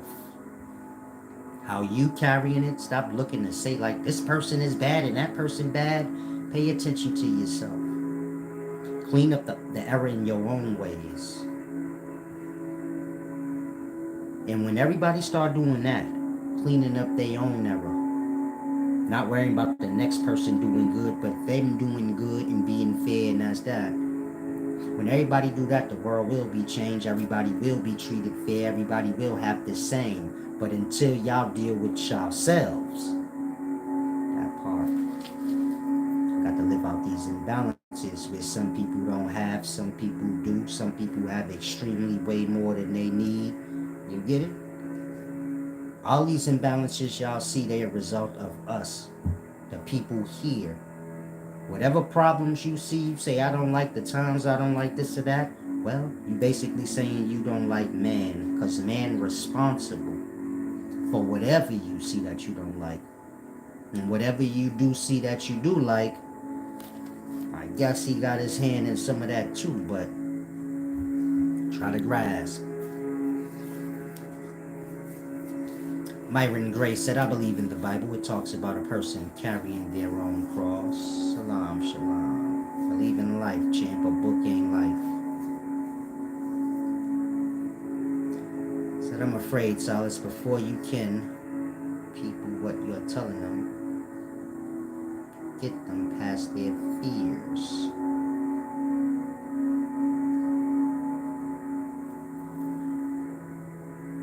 I get what you're saying, champ. You said, I'm afraid, Solace. Before you can get people what, basically get people to grasp what you're telling them, it appears you're going to have to get them past their fears. That's not my job, that's their own. I serve life, not y'all. Your problem, your own. You better be thankful I'm taking the time. Meaning you have to come in here with that mindset. You have the mindset like, I don't have to get y'all through nothing. Y'all not my problem. Y'all belong to the Babylon. I'm just extending an olive branch. If you can grasp, be fair in your ways and get things. So there's more for you in life than what you have. All y'all have is y'all materials. And y'all miserable. So again, there's more in life for you after you finish serving all these materials. Not telling you not to have no materials, but I'm just saying there's more of life than that. And that's the bare minimum shit. That part. You getting this new material item or that new material item don't even hold a piece of nothing in regards to true happiness. True happiness being when you wake up and don't even have them burdens where you want this or that. And you can go and enjoy whatever you're doing. Y'all can't even enjoy y'all lives and what y'all do if y'all don't have things to show off with. You don't want to go outside if you ain't got a dope outfit. So you don't want to go live life if you ain't got something to show off with. In that, you're not overlooking the life. Meaning you overlooking the life for materials. And that the materials become y'all life, y'all conversation. Then y'all don't have no life. Y'all life being a clear mind and a good emotional state. And that's how work get done. Again, a good mind, clear mind, and a good emotional state is how works get done. How building happens. Y'all do a lot of tearing down, so do you grasp? That part. When the emotional state and the mind is all fucked up, excuse my language, then you start tearing things down. You start thinking tearing down is building, and it ain't. Tearing down come from, lower vibrations.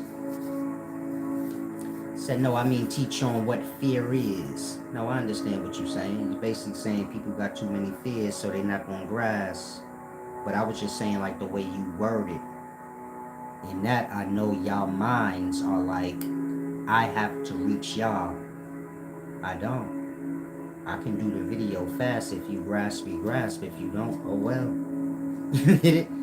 Y'all have that kind of mindset. Meaning y'all have a lot of ego, but y'all don't pay no attention to y'all own self. In that, y'all just do people any kind of way. Repeatedly speaking like you the one that was afflicted. You follow? Some of y'all get it. You like, he's right. We come here for free and shit. Blood give us top level scholarship. And I've been overlooking all that shit. And I don't know why. I kind of come in here. I got a mindset like this nigga posted just, you get it? Y'all have a mindset like greater things is supposed to serve you. I'm not saying I'm greater than you as in regards to life. We speaking on what I do. You know how I know? Think about all the deep shit I said already in this video before you jumped, and I'm deep too. You ain't deep like me, champ, and I ain't even putting no effort into it. Meaning nobody's challenging me right now, so I'm not putting no effort. It's bare minimum deepness. But, you get my point? I'm not here to serve y'all. I don't think y'all get that. I serve life, nature. I'm its hands and feet and mouth. You follow? Not y'all hands and feet and mouth. Life, balance, honor. I will curse your ass out for that. You get it? You see me walking down the street in your neighborhood, blood, I policing life. If somebody getting mistreated, well, you seeing me for a reason, so don't never lose sight of that. Some of y'all see me in real life. Get my point? I'm divine. So, you won't see me everywhere. Like I said, I work for life, not job. And so, y'all supposed to be doing the same. But y'all think I'm supposed to be serving y'all. I'm serving life. The same thing y'all supposed to be serving. You get my point? We supposed to be keeping up with this place and making sure everybody got their share. While y'all running around here acting stupid. Ain't nobody bigger than the pocket. The government, nobody. Ain't nobody bigger than the pocket. Nobody's bigger than the bullet. That means you could die with this motherfucker. That part. Man ain't keeping up with the place. And sold out too many of his moral values. He ain't got nothing to even argue with now. And so you get my point? That's what y'all mind should be. When you see this world going to shit, we over there in Israel killing each other, y'all know they gonna rid the world of the Palestinians, right? Thank you to whoever gave back. Y'all know they gonna rid the world of every Palestinian breathing, right? Some of y'all don't even get it. Y'all think that shit a joke. If you ever wondered to yourself, damn, how did them Palestinians lose out on all that land and got restricted to just the Gaza Strip? I'm gonna say it again. The Jews and the Palestinians, or whatever you would call them, they supposed to be sharing Israel equally. When you get to today times, because it was like that at one point. In fact, the Palestinians had more of Israel than the Jews. The Jews was brought in later. But do you get my point? If you wonder, how did those people go from having the whole country to now being restricted to just a little strip of land? You seen how they hopped the fucking fence and started killing people for no reason, cause they say Israel is theirs. Now 20 years from now, when them niggas only got 3 blocks over there on the Gaza Strip, do you get why? They keep fighting and losing, and then having to beg the people that they fighting against to give them mercy. And so the people give them mercy. You could take this little strip of land, you lucky we don't wipe your ass out. And what they do it again. And they've been doing that shit since biblical times. Do you follow? If you wondering like, yo, I don't know what's going on, but I don't see how that's fair. It is fair if you grasp what they keep fucking doing. They are people that want to fight for a land but haven't realized they lost already. Now they about to lose their existence because they so lost on a physical piece of space, they don't realize, man, y'all could have had any place y'all wanted. They could have requested to have any free land that they wanted, but they won't take nothing. They only want Israel. Do y'all hear how deep that is? Black people say, shit, we take something. They would give them any lands on this earth they want. Just get the fuck out of here. They so lost on the physical lands they don't even realize you get it? They sacrificed all them people just so they could have a place that ain't no different than any other place. That part. That's what you call lost. When you start sacrificing life for materials. What fucking material item is worth a person's life? I'm not taking the side of Israel. I takes no side in stupidity. I'm just explaining to y'all how them Palestinians ended up how they did. Y'all watching it. There was a time where they had more than the Gaza Strip. And you know what they did? The same shit you see them just do. Popped off on Israel. Then they lost. You get it? Then they start getting bombed the fuck up and killed and slaughtered. Then they start begging for mercy. So then the land that they have gets smaller. Israel say, all right, you can have this little piece of space. We don't want y'all near us. You get it? We keep sparing y'all lives, then y'all keep fucking attacking. Then we restrict y'all to less and less space to try to keep y'all from doing that, and then y'all do it again. Do you follow? And so again, Israel gonna wipe these niggas off the face of the earth. It ain't gonna be no Palestinians left now. Y'all better grasp that. If you are Muslim, it ain't about you going to fight for them. Y'all better go be a voice of reason to them and tell them y'all lost already. Y'all lost eons ago. And y'all been sacrificing life for some shit y'all lost already. Y'all only gonna have 3 fucking blocks on the Gaza Strip if y'all don't stop. That. Land. Go anywhere you could go. You gonna risk all the people so you don't have no land in people? Like I said, there needs to be a voice of reason. Israel need to stop. They have to stop. But the Palestinians have to understand, y'all lost. However that happened, y'all lost.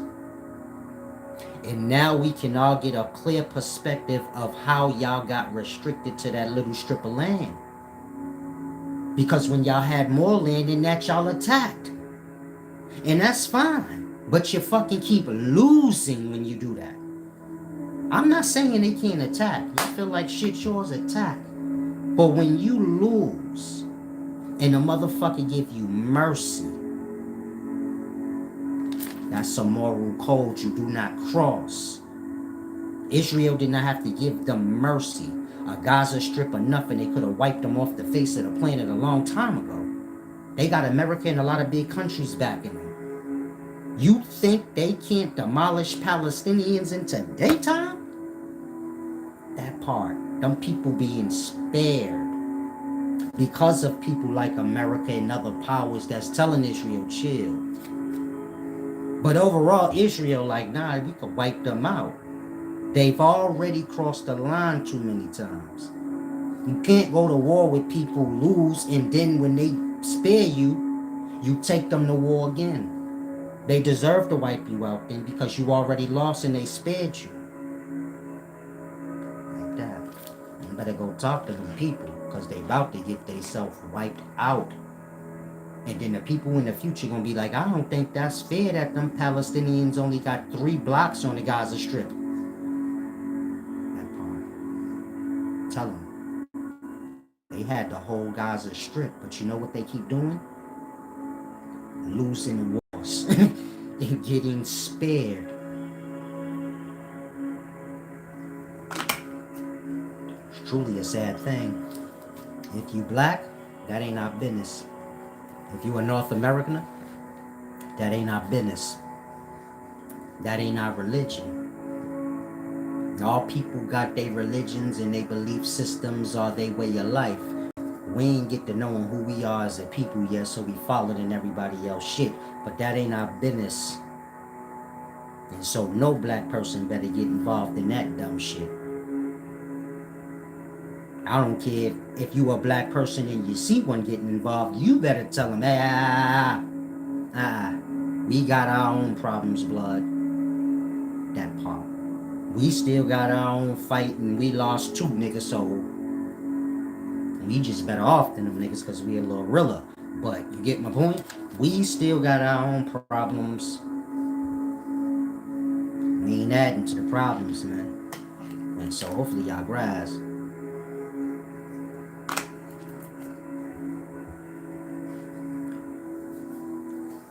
You said, do you think some of the so-called attacks are false flags to bring about conflict? It wouldn't matter if it is or not. Did you hear any of the people complaining about Hamas before they did what they did? No, because the people, they weak. Y'all lost in bullshit talk. But let me help y'all. They keep attacking, and that's why they where they at. Now, give me a moment. I have to use the restroom. I apologize.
Okay, I'm back.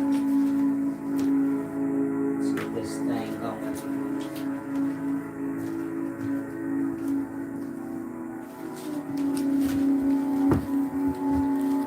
Now, where was I at?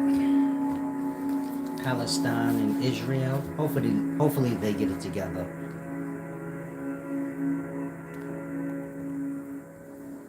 He said, the holy shit, the background music is so angelic. Told y'all I'm divine, but y'all don't want to accept those truths.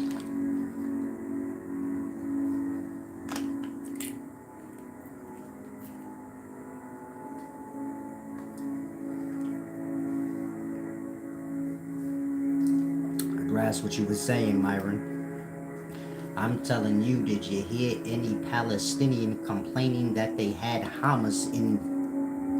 No. If a people attacking other people pretending they you, that would be the biggest argument you would have heard from the people. Remember when they was remember when we was doing our little boycotts? And then white people was coming and setting bricks on the corner and starting riots. What was the main thing y'all was saying? That part. That ain't us. If the people ain't attacking and somebody doing it for them, the first thing you gonna hear coming from the people is that. And so I give you that little small scale with black people when they boycotting, so you could see on a large scale like that, that's all you would have heard. Was Palestinians saying, man, we got Hamas attacking them and it ain't us. They don't care Hamas attacking them, nigga. Hamas come from them. Meaning Hamas is a terrorist group, but the members of it is them. Just look at it like you got different terrorist groups. The terrorist group come manipulate them. Y'all not being treated fairly. If some of y'all willing to fight, we willing to give y'all what y'all need too. Like that. Hamas is them. But in that way. Then you go to the next group. You go over to the people in the Middle East. Iraq. You get it? You say, man, y'all feel like y'all ain't getting treated right by Saddam Hussein? And we'll give y'all what y'all need to attack. Like that. They playing word games on y'all, Hamas and all of this. Before there was a Hamas, nigga, Palestine was attacking Israel. Y'all know that. When they was warring back in the day, where was Hamas? You see how y'all got every excuse for shit? You say like, maybe it's a setup. This ain't their first war. This happened about 40, 50 years ago. This happened about every 20 years with them. 100 years ago when they was warring, Hamas wasn't even born yet. You follow? It's them. However you cut it, is them. They keep fighting a war they lost already. And so I don't know what results y'all are expecting, but I'm surprised they even still in existence. And that's the sad truth. Meaning, I don't know why other Muslims ain't step in and say like, yo, it ain't even about fighting at this point. It's over. Mind you, fighting ain't got nothing to do with Allah and God. Allah and God is life. You got life, live that life. You focused on the death. And going to war and all of that bring about death. You serving death. You cannot get eternal life. And all your deeds fall under death. You get it? You can't get eternal life. And your religion got to do with God dying and shit. And so, hopefully y'all grasp. Peace and wisdom, Levi. This is not the place for you. Salam, shalom. Please don't come back. Take yourself to a church house. That's the devil worshiping temple. Now, wisdom isn't religion. Rules are y'all own perspective of wisdom. When you're dealing with most people from a city, Babylon, y'all view wisdom or wise under that. Person looking a certain way. This having to do with a perspective you have. A person acting a certain way. This is a programming and a control. Y'all view wise as a program or a control thing. Meaning a certain look, a certain speech. One who lives by certain rules. You get it? Now, none of that got to do with wisdom. Wisdom is a mind, not a look. The words coming from that mind is the reflection of it. And that's what determines if a person is wise.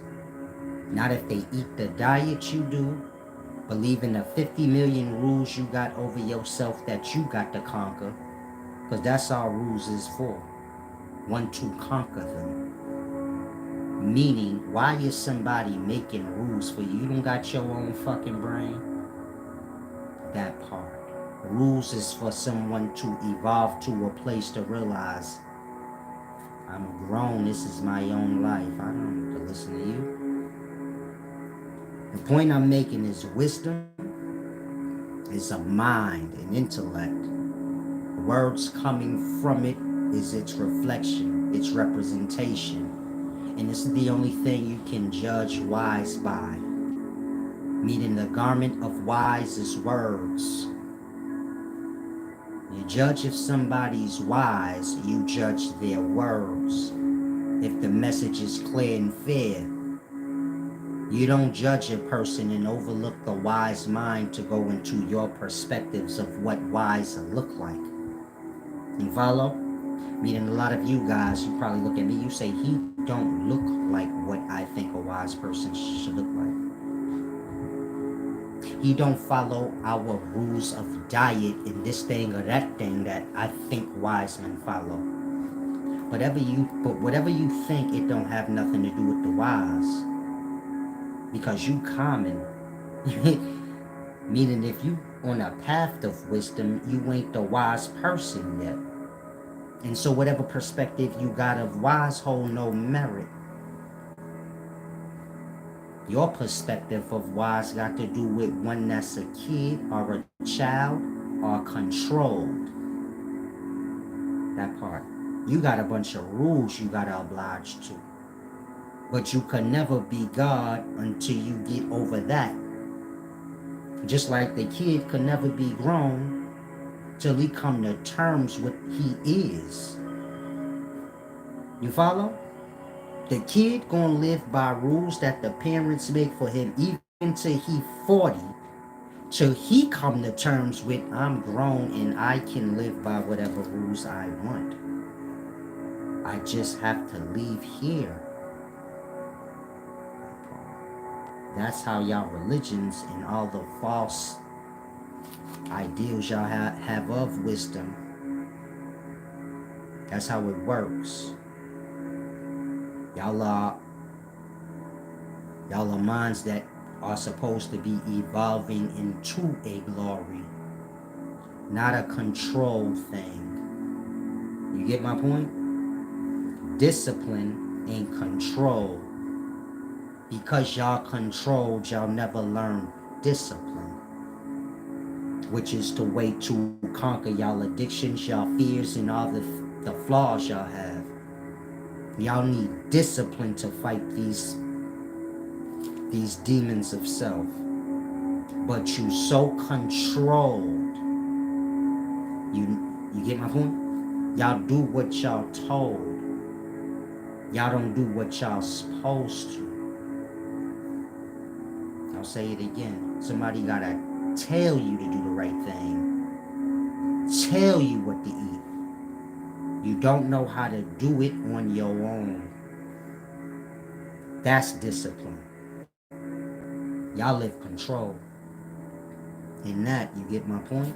The mind's programmed. And so, try to grasp. Bozo alert. I'm glad you caught that, the unknowable. Yeah, you always have, bozos in life. Those are the people that have nothing going.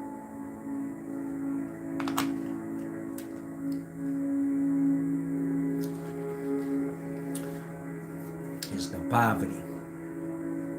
If y'all could see the people that come in here doing like how Philip Vino did, I bet you he is a whole bum in life.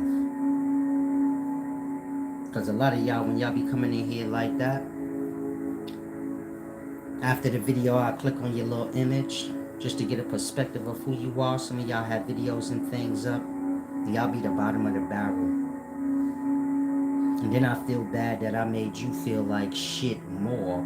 You get it? You ever see somebody so fucked up, you like, damn, I wouldn't even, you feel me? You was carrying it like you had it going on and you was big shit, so I didn't mind not challenging you back. I didn't know your legs was chopped off and you feel me? You all broken down. And so a lot of y'all need to come to this reality in the daytimes. Be self-aware.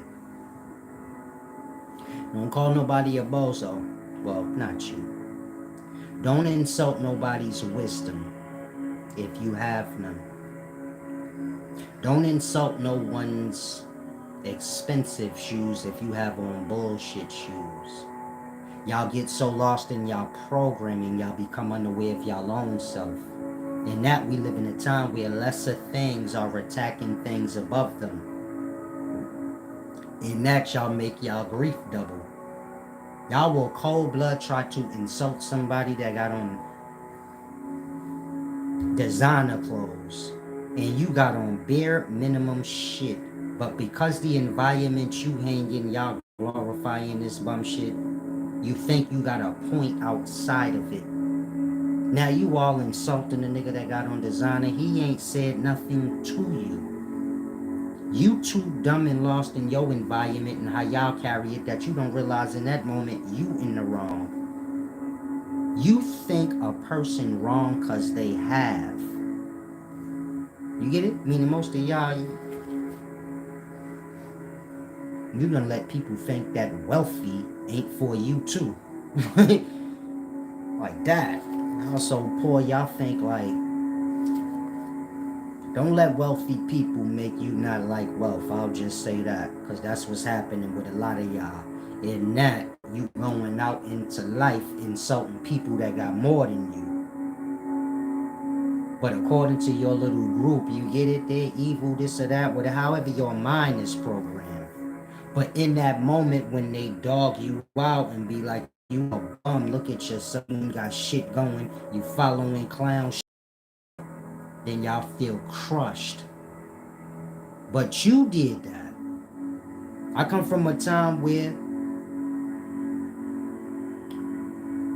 if a person was less than they might have got teased or bothered, and somebody have to step in, start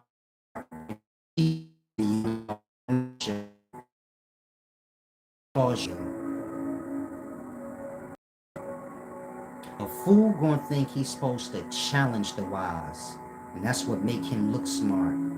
He don't have a brain to know. You listen to the wise. When you come to realize a person wiser than you, take in them jewels. Philip Convino, you don't insult and then go to convo after that. You get lost. It's like I said before, you got a problem, you slide. You don't make your point by running around sucking on my dick, trying to make a point of this and that. Whatever envies you got, I wouldn't care. I'll tell you, go on for your own self's sake. Because the best you could do is what you're doing. Meaning you envy, angry, whatever. And all you gonna do is what you doing, writing. But when I get angry, you gonna die. So I'm telling you, just slide on. I don't know you, you a bozo. He said you a man of God, champ. Whatever you got going on, slide. I don't conversate with niggas like you. I demolish niggas like you. And so when you come talking to me, you make sure you got a problem for real. Other than that, you shut the fuck up. You don't bring your grief to my desk, nigga. That part. And so let that sink into your head. He said, I'm sitting here talking about materialistic shit. He's so dumb, he ain't even heard nothing I said. You get my point? It be people like him that's throwed off on them Colt 45s, sitting in those little bum parks that every neighborhood got, and looking a fucking mess. You a wretched mess, champ. You're not welcome here. He said, I'm in your head, rent-free right now. Blood actually think he got a face. He think I know what his face like and all that. You not rent-free nowhere, nigga. Rent-free is the shelter, nigga. That's where you that's where you at. Nigga talking about I'm rent-free in your head like you got money for bills, nigga. Wherever you at, you there free, blood. Now, you want to get your feelings hurt? Because I'm trying to be nice, spare you. Meaning I already know your impoverished, minded, emotional state, and physically. So you say you in my head rent free, but I don't even know what you look like. And I'm only taking the time out to bash you because, like I always say, I enjoy it. That part, nigga. You a loser. It's nothing I like more than to show a loser that they a loser. Maybe they get it and raise they self up. Maybe they get mad and get lower. I hope for the latter, but you get my point? Some of y'all get, you feel me? Rent free is the shelter. That's what you gotta tell these bums. They be hearing shit online and think it sound good. But nothing y'all say sound good when you saying it to me. You gonna get your feelings hurt. And so that's beautiful. You heard a bunch of niggas online say, I got this nigga in my head rent free. You just a bum in the shelter to me, nigga. And you think twice about regurgitating shit you heard bum ass niggas say here. Cause I only speak from the truth, nigga. So try to grasp. Now, he said he needs some attention from his parents. Y'all know what he need. A roof over his head and a job. That's why he talking about rent free and all this other dumb shit. So whatever problem he got, it got to do with conduct. I mean, I'm just sitting here teaching. And somehow that disturbed him. So he came in here. And guess he think tearing down is how he builds himself up. And this is what makes a loser a loser. They focus on the down, not the up. And some of y'all like that. You so low, you think pulling down equate to your going up. And it don't. The work you putting into hating and being envious, do work. Like that, y'all be carrying around y'all envy like everybody's the reason for your bumminess. Because the only people that's carrying it like that be the people that's lacking. And life fall hard, so they looking for somebody to vent out at. That nigga done disappeared. That done killed his whole soul. You ain't gotta leave, cat daddy. That nigga done slid out of here. I'll be wanting to crush y'all soul. That ain't what I came here for. But, you know, have respect. You'll get respect back. You disrespect me, I'm just gonna tell you your truth, and then you're gonna feel like shit. And they ain't got nothing to do with me. Myron Gray, you gotta stop doing that, champ. Whatever I do, you follow? A lot of y'all like that. Once I tell you something once, it got this going to your brain, man. I don't like nobody telling me what to do. Y'all act like y'all stupid. Ain't no rush. I could stop and talk to this nigga for 5 minutes. You get my point? Y'all be acting like that, like y'all be falling into dumb fucking narratives. Whoever pumping a narrative that I be getting thrown off the video to curse niggas out, you need to go learn there. Other than that, I already addressed that. Let what I say get into your mind. In real life, I put hands on niggas after I got to tell you something in regards to me more than once. You could do whatever you want with you. Once I tell you something that's concerning me, you better get it through your head. I wouldn't care if we was best friends. I would drop you right on the spot. I already told you once. I don't play on that kind of shit. Now, if a nigga could come in here acting a fucking fool and I decide I want to take a moment out and chop this nigga down, you be quiet and you let a bitch get what they get. Y'all stay trying to save lesser things. Let the nigga get creamed. Let the nigga feelings get hurt. I'm like that. Nigga tried it, let him die. Y'all got so much remorse for clowns, but I get why. Cause y'all that shit. Y'all feel like y'all defending y'all lone self. You feel like it's gonna be you one day. Fuck that nigga. And if you measure up to whatever dusty shit you defend, you get it, nigga? You slide over there. I'm serious on that. Y'all be lingering around. Once you show me you not for me or with me, you don't linger. You died in. Because my thought is what you here for. You already said what you said. Now what you here for? That part you gonna get dealt with. That's in real life or anywhere. Except on here, this bozo world. But grasp what I'm telling you. And so I like you, Myron Gray. Stop doing that, nigga. A lot of y'all get too comfortable. I'm not the nigga you tell nothing to. That's just on the real. Meaning in real life, I thug half of y'all clean out. You wouldn't even speak in my presence. There's niggas in real life that don't even talk when I'm around. They just quiet because they don't know, like, if I say the wrong thing, blood will cold knock me out. And there's a bunch of men like me in life. Y'all too used to the goofy cushioning. A lot of y'all need to get knocked out. You need to learn to conduct yourself like a man. You see how he came in here starting trouble? In real life, he need to get hung up and dusted off and fucked up. Why? Because you don't do that. You don't bother people for no reason. I come from them times. The whole block dust your ass off for that. Why is you doing that? And so like that, y'all let weirdo shit slide and become the norm. Y'all let the first troll slide. That's why you got a trolling problem. Y'all let the first rat slide. That's why you got a ratting problem. Now here y'all telling me not to deal with shit that y'all supposed to deal with. That part. Don't never tell me not to step on some shit on the floor. Cause I am. Salami. Now hopefully you grasp that.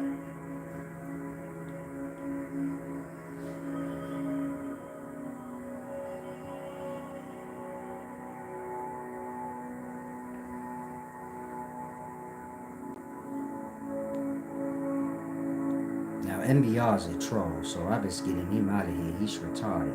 The Philip dude, you know. Sometimes you have Christians and goofies and shit like that coming in here. It's their religion that got their brain and their emotional state all fucked up. Meaning they full of fear. So when they hear this truth, my nigga, they don't know what. Get it? They whole world be snatched from beneath them. But that's what lie do to you. Meaning if you somebody getting lost in theory, guesses, your perspective, you got to know at some point the truth gonna be presented to you. And you gonna be wrong. And then you gonna feel stupid. You get my point? Meaning theories, guesses, and y'all going on y'all own perspective is just a path to ignorance. A theory is a guess. A guess is a guess. Your perspective ain't accurate if you're guessing and making up theories. That part. In that, y'all get lost on y'all theories and y'all guesses, forgetting that that ain't got nothing to do with the truth of the matter. That when y'all do hear the truth, you get it? You was already standing on your theory and guess, and you don't want to look dumb. Path to ignorance is the path most people on. Meaning, y'all make up shit. And then when the truth get presented to you, you don't want to look wrong. So you get my point? Find yourself on bozo time. Now, let's go into time travel. I have to pee. I'm seeing if I missed any comments.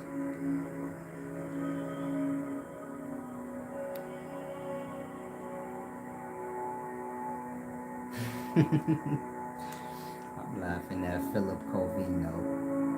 I said my words hold no weight.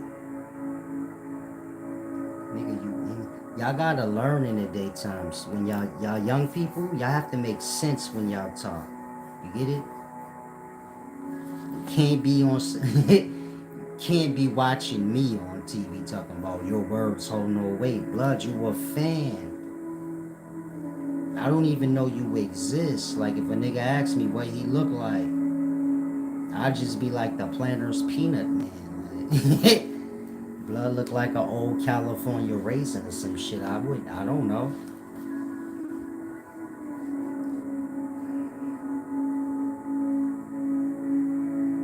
Some of y'all gotta get y'all attention span together. You don't, you get it? You don't tell you don't tell me what to do if you ain't built like that. A lot of y'all got to learn that. Meaning y'all think life work like we all got a voice. No, you don't. You have to earn that. And a lot of y'all don't realize you're gonna get hurt in this life. You all online thinking I can say what I want. You can't. I'm not sure how you didn't learn that already. But speaking is something that's earned when you show you solid and you willing to stand up for what you saying. Meaning you got to fight to speak. And this usually happens when you a young kid. By the time you an adult, everybody know who voice hold merit and who's don't. And y'all will be whole clowns, whole cowards, talking like you some leader. Nigga could bully you into saying whatever they want you to say. So how can anybody trust what you preaching? Meaning if I know you a coward and somebody could twist your arm any which way, I'm not following you. Before I even listen to your words, I need to know you solid. That part. Y'all be following little kids and weirdos that, you get my point? I got to get real.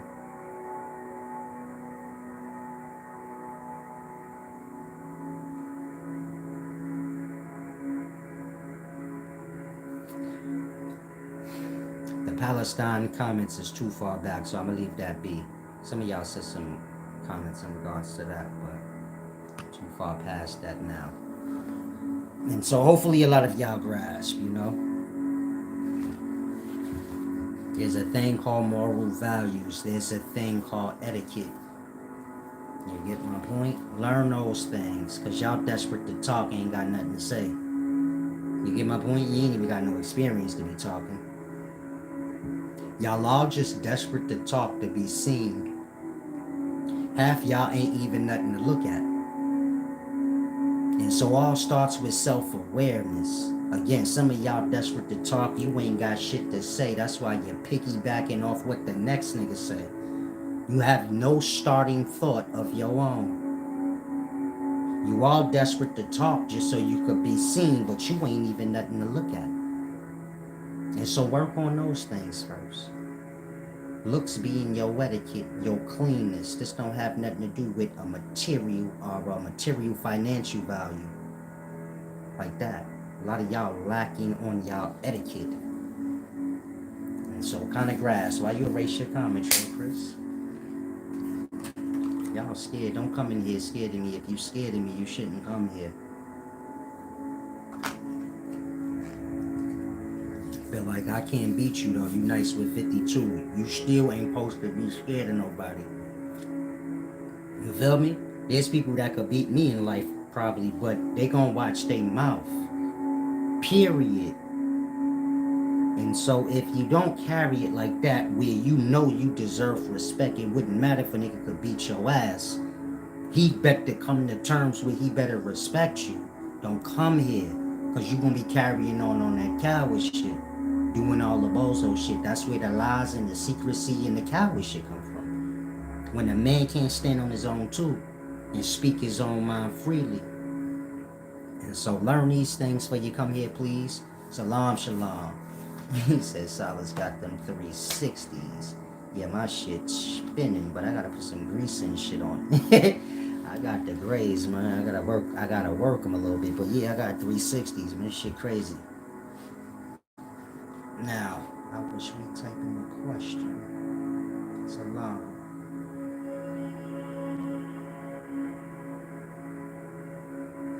I think you know what that means. You said, what does it mean to not adjust your moral values to people? It means to not sell out, but you get my point? Try and grasp. Now, I want to carry on. But I want to say this. Like I said in the beginning, black people have a moral value, no snitching code that they live by, but y'all all abandon it for business and money. You could lose Kodak Black or whoever else you know that be playing dumb when somebody they dealing with is a snitch. Now, because we don't write no checks, we gonna always be selling out our moral values, because that's what's the only thing they looking to purchase, y'all moral values. Because blacks ain't the corporations, they don't cut the checks. Because they don't cut the checks, they moral values is the ones that's always getting bought. Now,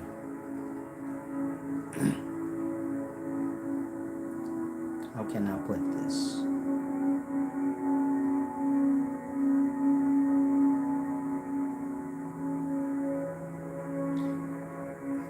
Moral value got to do with the limits you put on your own self. And you live by those, and they can't be bought. Y'all live in the daytimes where y'all moral values can be bought. It's just dependent on the price. That ain't moral values. That's bozo behavior. And so you get it? As black people, we gotta get some goddamn shit got to get real. It's like Gilly and Wallow. Man, they blackballed that motherfucker Gilly for 20 years. Charlemagne the God, and basically all the niggas y'all see them interviewing, blackballed the shit out of this nigga. When Gilly was on Instagram doing his thing, trying to build up to get a show, y'all ain't see no famous people talking to this nigga. Y'all was talking to Gilly and Wallow. Soon as they get on, they interviewing the same niggas that blackballed them for 20 years. Having no dignity to say, fuck y'all. I got here without y'all. Y'all blackballed me. What do I need to deal with y'all for? Y'all will blackball me again. Like that. Black people like that. We will get sold out, sell out. You get it? All around the board. It's the poverty. Meaning, black people got too much poverty with them. And until they clean up their poverty, y'all, we gonna always be low. When I say poverty that we got as a people, when one of us make it, what do the rest of you bums do? Pull them down. The rich people ain't attacking y'all. The poor is attacking their own fucking side. Again, when one of y'all make it out the ghetto, then all the bums at the bottom of the barrel trying to pull the motherfucker down. It ain't the rich people coming along kicking y'all back down. It's the impoverished people y'all come from doing that. That part. If you black, you got to grasp that. As a people, we got a lot of poverty around us. We got a lot of members in this race that got impoverished mind. And that's our setback. It ain't got nothing to do with a white man putting the foot on the neck. None of that. It got to do with the poor amongst us bringing the rest of us down. Passing on a impoverished mindset.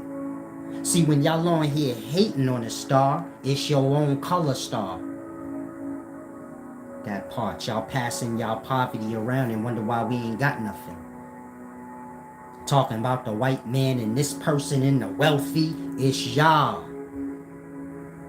It's the poor in our race bringing down our race. We talking about the people in it. Look at our race as a whole. Whatever impoverished-minded, emotional state people we got in it, they the ones that's taking the whole race down.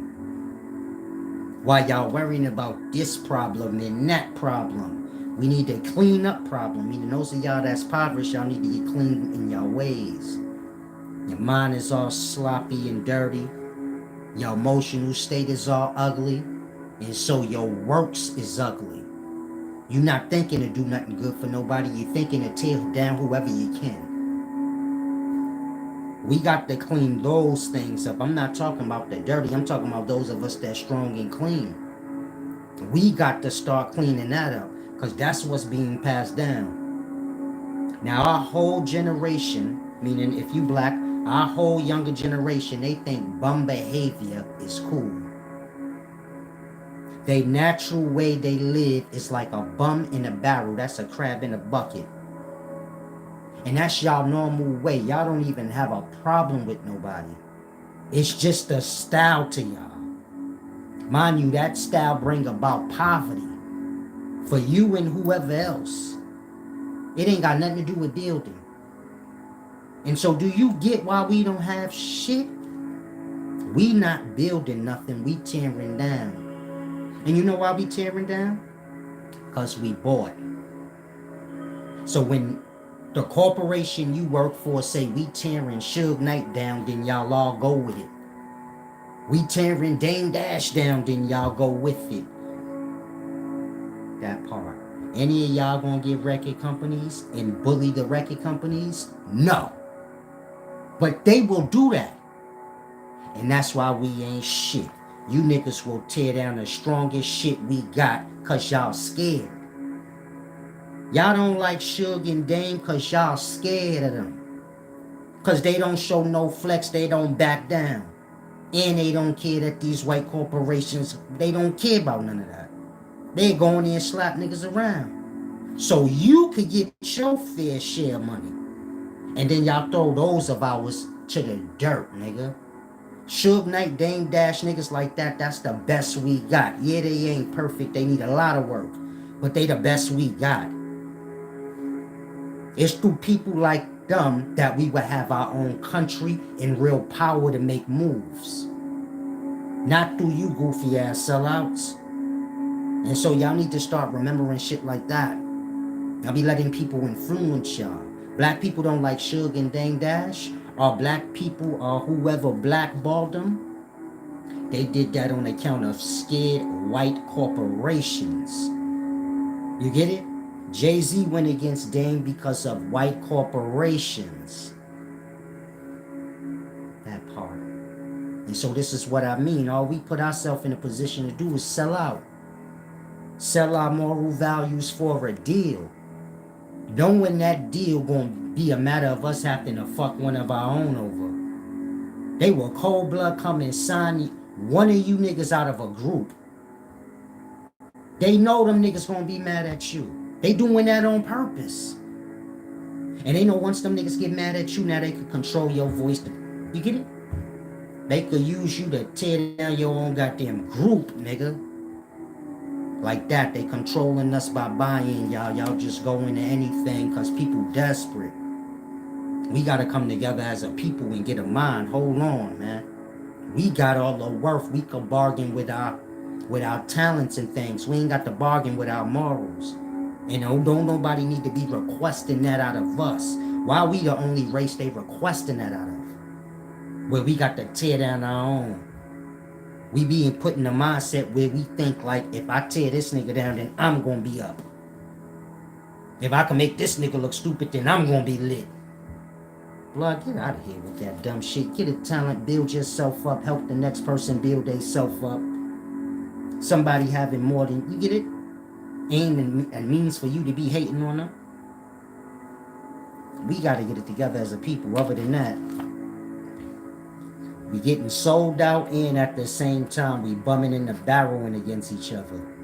So on the one hand, we getting sold the fuck out, meaning they buying all our moral values from us. Kodak Black do a song with 6ix9ine because he paid him $1 million. So he just go against his no snitching moral value code for $1 million. And you know how many family values and real values have been gone against for a check? That part. We sold out all the moral values we ever had. That's why we don't have any now. You ask a young nigga in the daytime, what's your moral value code you live by? He looking at you like, what family values did you come up upon? He ain't got no family values. He don't even know. He know YouTube, nigga. His mama ain't never sitting down and tell him shit. We like that now. We don't even have a moral compass. And so, this shit getting bad. When you get dumbed out like that, you feel me? There ain't nothing left to happen for you but to just, all I can say is look where we at. Y'all running around here acting like y'all stars and barely got a fucking pot to piss in. That part. Y'all got star minds, no job. That's what you call grief.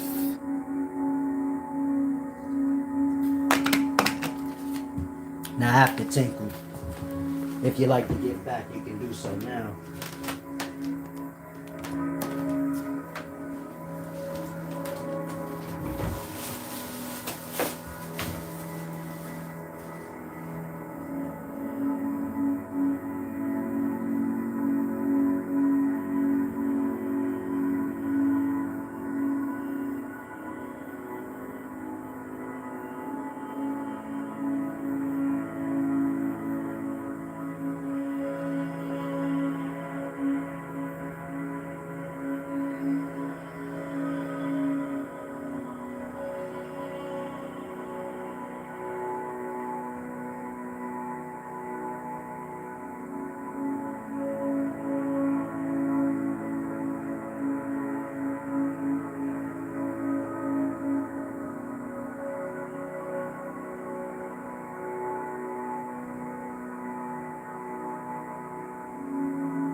Okay, I'm a little parched and tired, so overall, stop being so fake. Get real. Thank you, praise Lord. TV, or however you pronounce it. You got a lot of elders out here. Thank you, Levi Johnson. There's a lot of elders, meaning there's a lot of people older than me. We the problem. Y'all letting our young take over. Y'all scared of kids? Shit getting bad like that. Y'all getting bullied by y'all own fucking kids. And so the adults in the race need to take charge. Y'all letting Vlad TV and No Jumper and a whole bunch of guests in our culture raise our own. What sense that make? You got Eminem actually think he not a guest in hip hop. All he ever could be is a guest. If you white, all you ever could be is a guest in our culture. Y'all come in our culture, get lost, start thinking y'all own shit. Talking about you not a guest. You the best. How about whoever invented the shit is the best? How you borrowing somebody else's shit talking about you the best? Eminem white. He control a lot of checks getting cut. So you see my point? Niggas gonna go play dumb. Mind you, somebody should... Dr. Dre should have told Eminem, hold on, nigga. You are a visitor and you better never forget that. Meaning somebody above Eminem that was black was supposed to check him. All you can never be is a visitor. We like you, that's why we let you in. But you could have ended up like Vanilla Ice or anybody else.